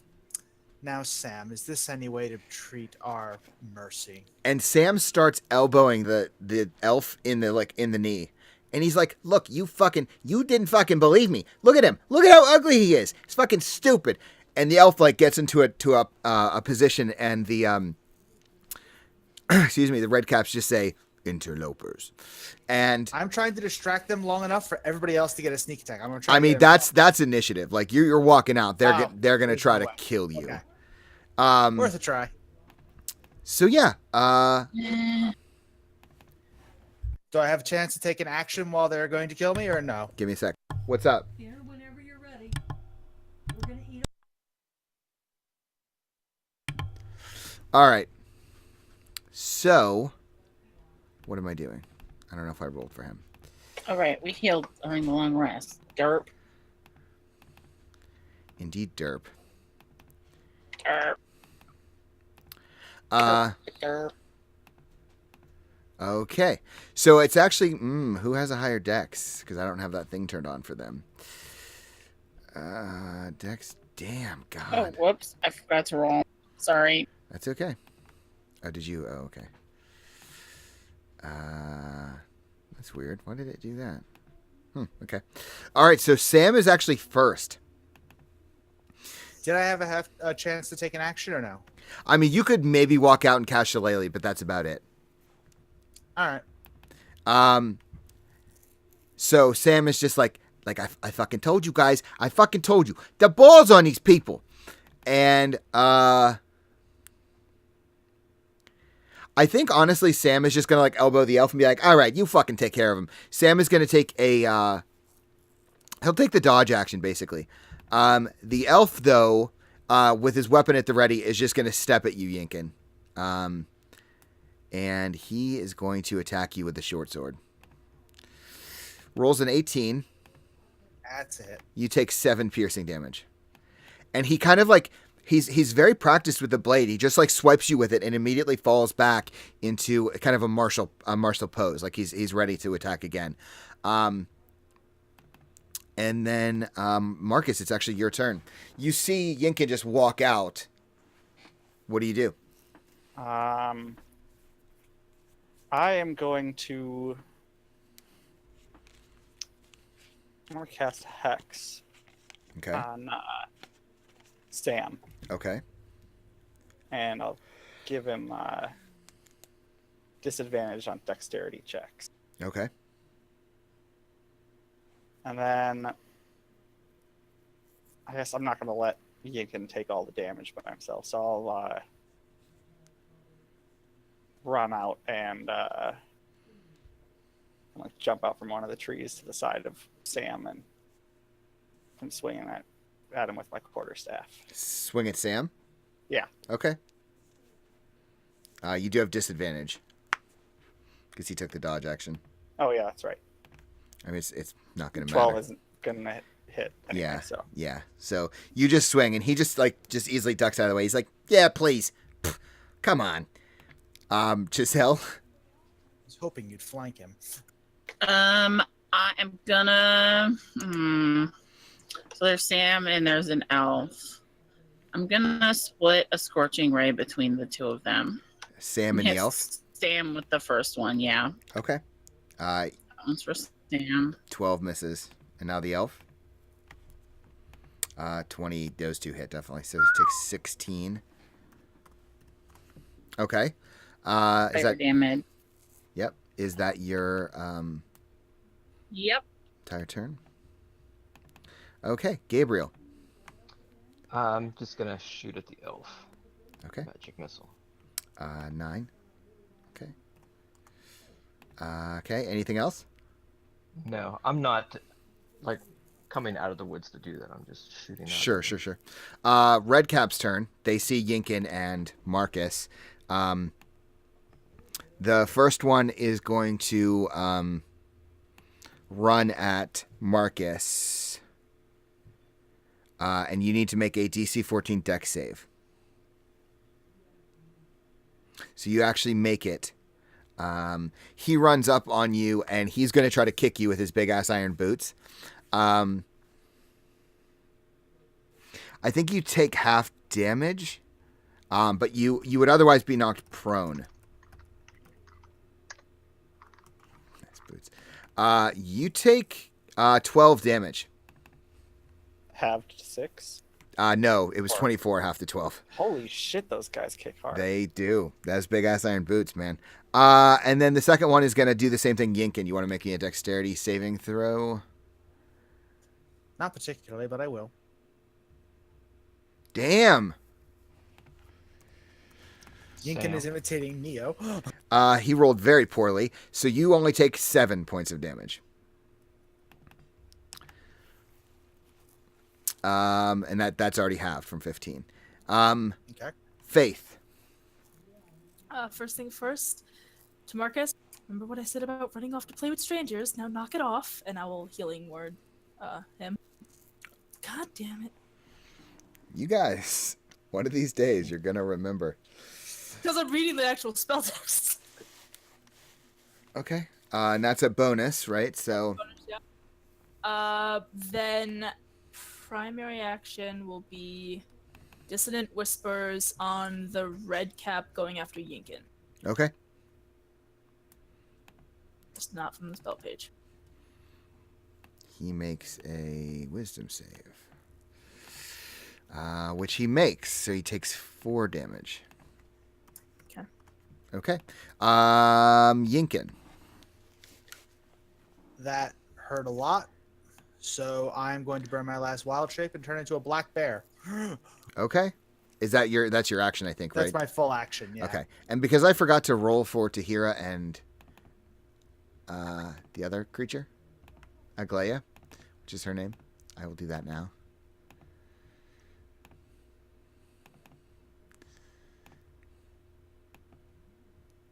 Okay. One of them rolled real well. Well, that just means that, they went at the beginning and the end of the round. It actually kind of works. Yeah, Sam is just looking. He's like, "Come on, you fucking what are you doing?" And he's like yelling at these other creatures because they're not killing you fast enough. And he's just like, he's like, you make me do fucking everything. And he pulls out this like tiny little dagger, one of which he's had before. You're not really sure where he got this one. But he is going to make 2 attacks, I think, against Marcus. Yeah, let me just double check something real quick. Yeah, 2 attacks against... no, he'll make 1 attack against each of you, actually. 1 against Marcus, 1 against Yinkin. First one actually crit. I think that was against Marcus. So you take 9, because he rolled an 8 and a 1. And then Yinkin... Jesus Christ... crits as well. You take 10 piercing damage. He really wants to kill us. 8 plus 1, 8 plus 2. That's interesting rolls. And he's like, "Come on, you fuckers!" And he's like screaming at the red caps. Now it's the elf's turn. Now the elf is actually pretty beaten up. You guys in one round have really done some serious damage to the elf. The elf is, in fact, I think the elf is. Let me just see. I think he's going to take the disengage action, and he's going to run. Oh. Whoops. I don't know what happened there. Yeah, he's going to disengage and run. He's just peacing out. He sees that he's been damaged enough that, he doesn't want to deal with this. So he's going to turn to run. In case anyone asks, he has a movement of 30 feet. So he's going to disengage and then run. So he can move 30 feet away. And as he does so, Sam immediately is like, "You fucking piece of shit. Are you serious right now?" And the elf just starts to run. Marcus, your turn. All right. I am going to...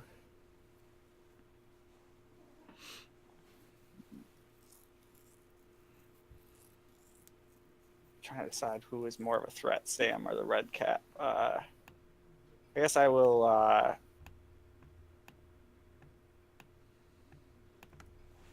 quarterstaff at it's Sam.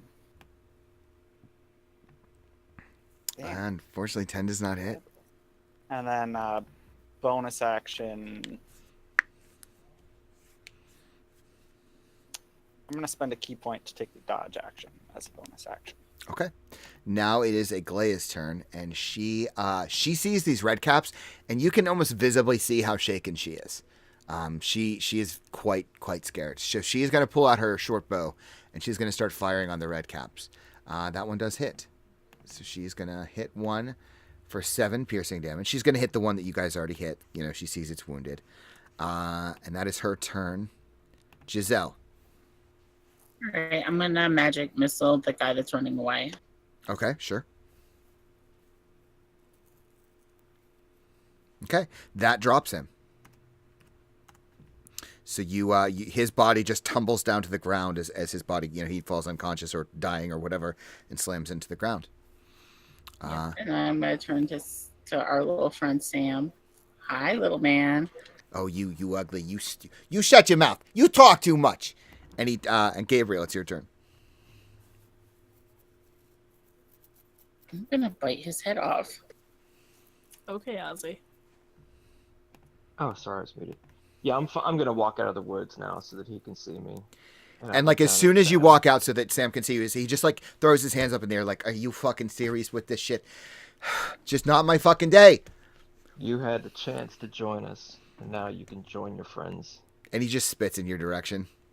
Holy And God. he just takes 19 points of damage. Yes, he does. And that immediately destroys Sam. Turns out these things are not that sturdy, I guess would be the word. Sorry, buddy. And like the first one, he just immediately dodges very quickly out of the way. And he's like, hey, you fuck. Oh, Yes. he doesn't get to make a dex save. That sucks. Well, actually, I'm sorry. No, I misread that. You actually have disadvantage as long as he's not incapacitated or restrained against him, and he is not. So, Forever? as Yeah. long Quicklings right out. Yeah, as long as he's not in. I always forget to read this stuff, so I want to make sure I start to like do a good job of this. So yeah, actually, you don't hit him. Oh. Yeah, all of your scorching rays, like he just starts dodging, like he blurs suddenly, and like you just can't hit him. He's so fast, and he just like spits on the ground. He's like, you piece of shit. He's like, please, you got to do better than that. And now it is the red cap's turn. And that elf, I gotta move him somewhere so I remember he's out of the fight.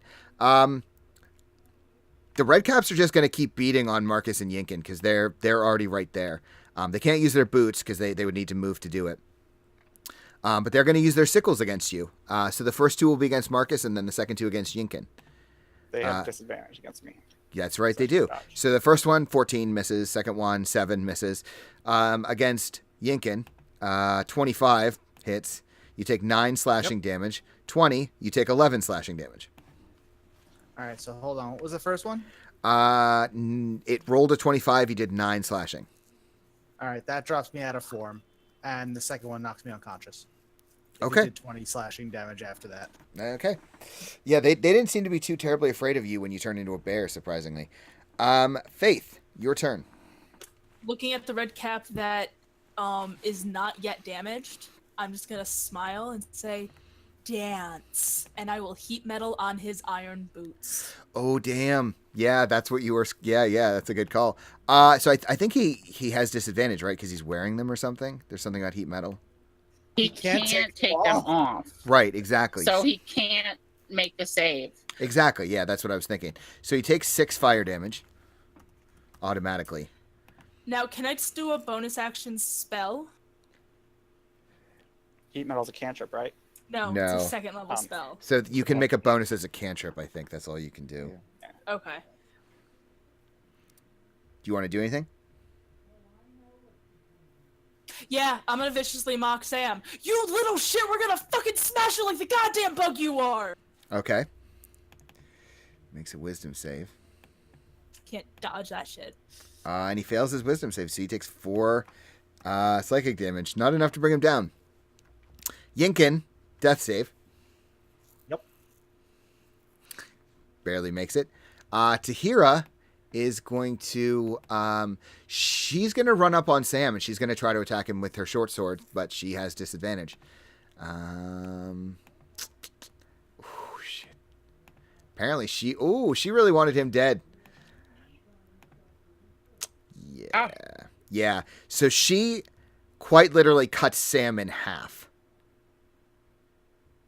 Like his body, like she swipes, he tries to dodge and misses. He predicts her wrong, and she goes right through his waist. And he just stands there and he looks at all of you. He's like, you fucking assholes, I swear to God, you fucking... And he, like, looks down and he sees that he's been cut in half at the waist. And he just rolls his eyes. This is just not my fucking day. And he, like, lifts up... He lifts up both hands and flips you all the double bird. He's like, I fucking hate all of you. And then the torso just falls backwards off of the legs. I say, for what it's worth, I kind of liked you. And he's got, and his corpse is gonna like cement with like him flipping you the birds. The elf who is dead. If I could, there we go. Marcus, your turn.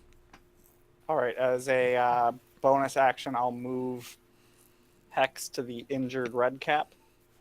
I mean, they're both technically injured at this point. The more okay. injured one. The more injured one, I guess. Sure. And then action to quarterstaff against him. Okay. That'll hit.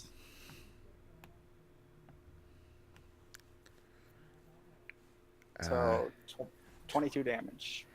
Jesus.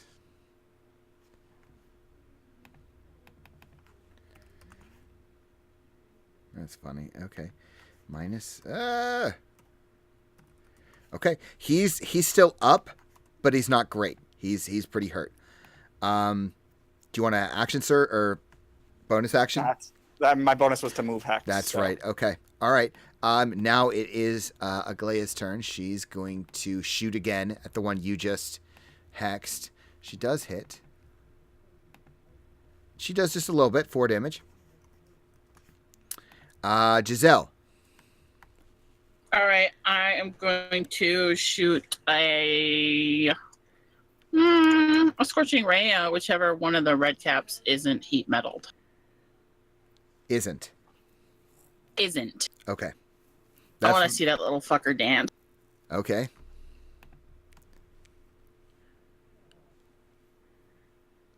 The first one actually does it. So you burn that. Then the next one for the second one. Okay. Yeah, it does 14, and the third one actually does 8, which hits. So you do 22. Okay.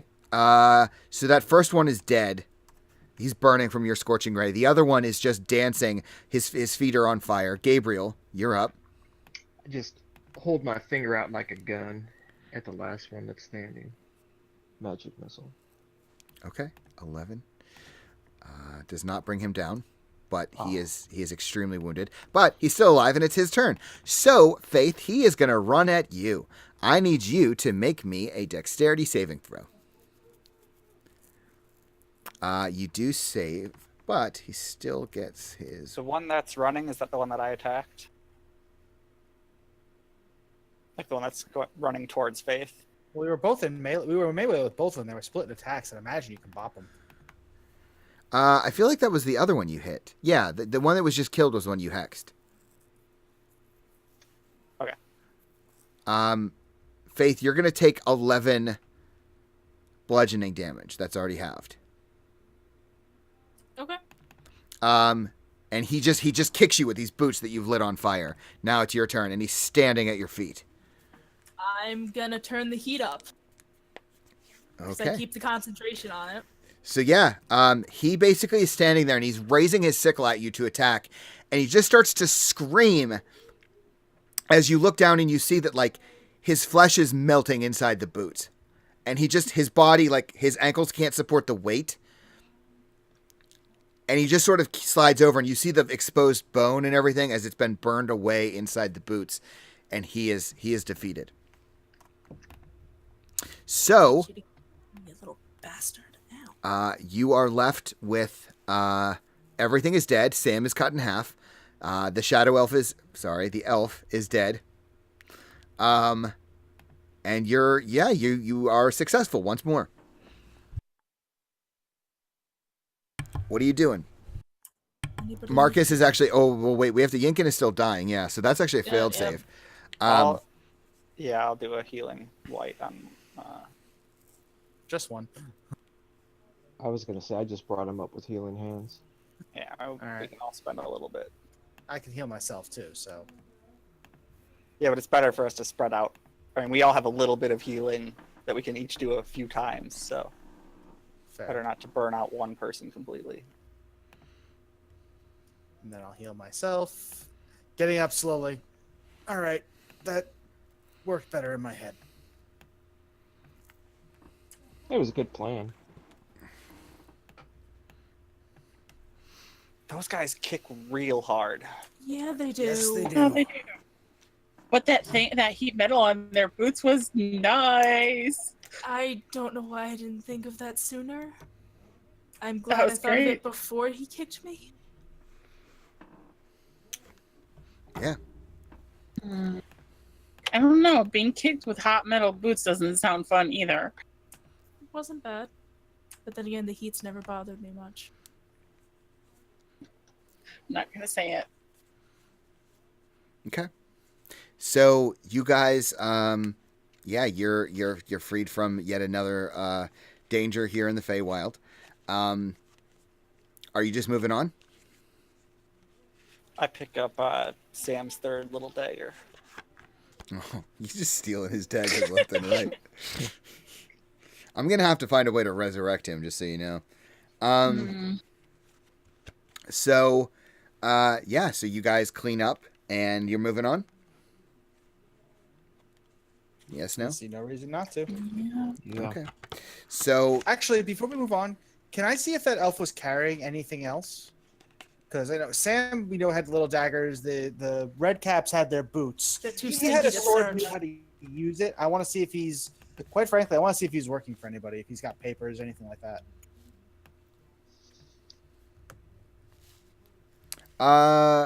yeah, give me an investigation check. Can I use my passive investigation? No, you're actively searching. Damn. So Sure. Not you, Jason. 7. So yeah, no. I mean, you see that he wears a chain shirt. He has a short sword and a short bow and some arrows to go with the bow. But no, unfortunately, you're not able to. You don't find anything else really. All right then. Restock my arrows, and that's about all I can do. Okay. All right. So yeah, you guys continue moving on with Aglaya leading the way, and you know you're traveling on the third day. Things are getting dark and really just disgustingly humid. I mean, it's at this point it's got to be 98, 99, maybe 100 degrees Fahrenheit. It's just sweltering heat. It's not the heat that gets me, it's the humidity, I swear. Well, yeah, and also what it does to your hair. I've got a dragon in my hair at this point, I don't much care. It's also true. So, yeah, you guys are traveling along, and it's been a few hours. You're getting tired, and in the distance, you're starting to see these balls of light that seem to be moving past you on the left and the right. And they seem to be all sort of congregating. They're starting to head in a certain direction, like they're almost following paths. Do these remind me of the lights that I saw swarming the tower before? They really do. Okay, so I'll mention that to everybody. Say, I think these are what I saw going to and from the tower. We're probably really close now. And Aglaya says, we won't have much time to rest if we continue moving. We're not far. If you all wish to turn back, now is the time. But I must tell you, I have seen your skill now, and I think we can do this. It will not be easy. Are you prepared? Do you think Yes. we can wait an hour, or Yeah, I was gonna say, I think finish tending our wounds, eat now because we're not going to have a chance, and I'll burn Goodberry and create and destroy water just to refresh everything because I don't know what we're walking into. Okay. So yeah, are you guys just taking a short rest? I guess. I mean, yeah, if we can. Okay, yeah. If you guys want to roll some hit die, Any of you I know, Yes. like Marcus gets some spells back. Spell slots. I get everything. I get back. spell slots back too. I get my wild shapes back and some spells. I will do Song of Rest while we're You get spells back. Song of Rest gives me. an additional 5 on the first dice. As it, It's gonna be druids 13. get spell Oh, back. so I don't need that second one. Circle of the Land. Same thing as you with the Arcane Recovery. Oh, that's cool. I didn't know that about Circle of the Land. Behold the power of full caster druid. Just wait until I get an offensive spell worth casting.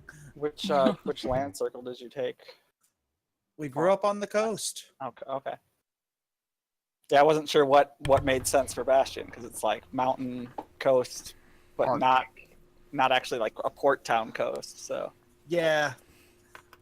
I figured yeah, coast you're also worked a farmer, best. so thinking grassland, but See, I It's not didn't make bad that either. connection. That would have been good. But Okay. So are you guys all rested up? Everyone got what they needed back? Yeah. Okay. So you continue moving forward, and before long you find that, all of these lights are moving in this almost monotonous fashion toward the central point. And even through the thick jungle, you can see this tower start to emerge. It looks considerably bigger than anything you could have imagined. It almost doesn't make sense. And as you move forward, you see that there's a point at which the jungle has been not burned away, but just gone. Like there's just ground, and there's no trees, there's no bushes. It's just gone. And it encircles the tower, and it's quite large. And it doesn't take long for you to see there are a number of creatures that are moving about outside of the tower. You actually see a couple of those of elves that you've seen, the one that you just killed recently. You actually see these creatures that they kind of look like very large dogs, kind of. Like they have a very large body, but their face looks kind of human. And everything here is incredibly dark. It's as though any light just doesn't find its way.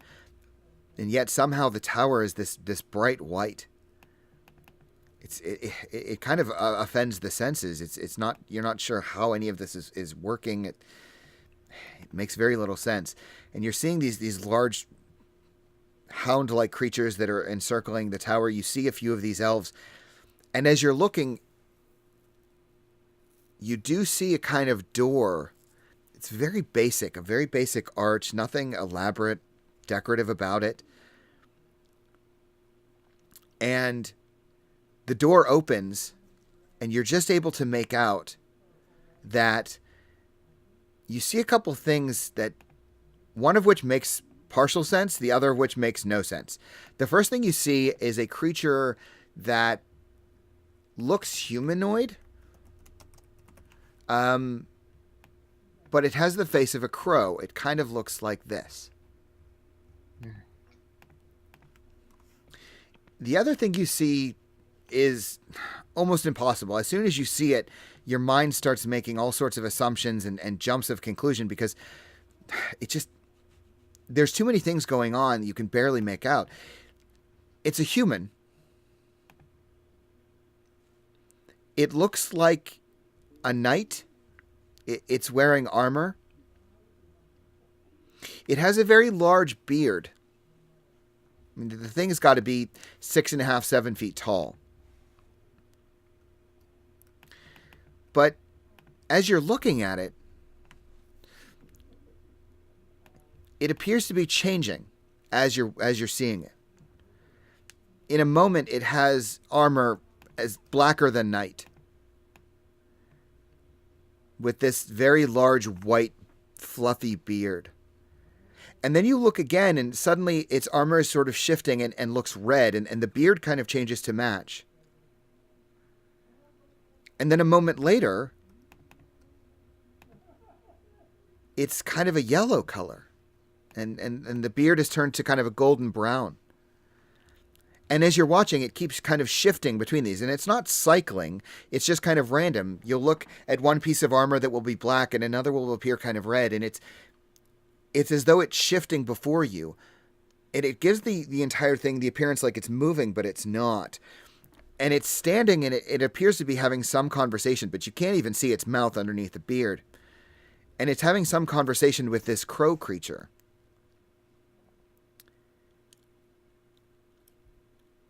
At about that point, Tahira begins to cry audibly, loudly, like she's having a panic attack. Something about seeing this creature has thrown her into complete chaos. And for a brief moment, the crow turns its head and looks in your general direction. You're still in the thick forest. But the crow turns and looks in your direction. The knight turns its body in that direction to look at what the crow's looking at. And you can't make out any of its face. The knight. And that's where we'll pick up next week. I knew that was coming. Damn you. I mean, you should have. You should have known. But I think that's the best place to stop. So Yeah, it was good. you found the tower. Yeah. Congratulations. Finally. It's been a long journey. Yeah. So yeah, we'll pick up there next week. I guess I can delete that. Yeah, cool. Hopefully a good session for everybody. Any Yeah. questions, comments, concerns, issues, scheduling, etc., etc., etc.? I don't think we're scheduled to miss a game until June. Okay. No, I lied. May 5th. That's 2 weeks from now. Yes. Yeah, that's not June. Nope, but then we've got another one in June. Sorry. Yeah. You guys are the worst. We're married. We get to have many dates, weekends away, and the other one's a wedding. All right, well, Summer I'm weddings, just going to summer weddings. quickly go over to Roll20 here. Recruiting for 2 spots. Pretending to type. Good idea.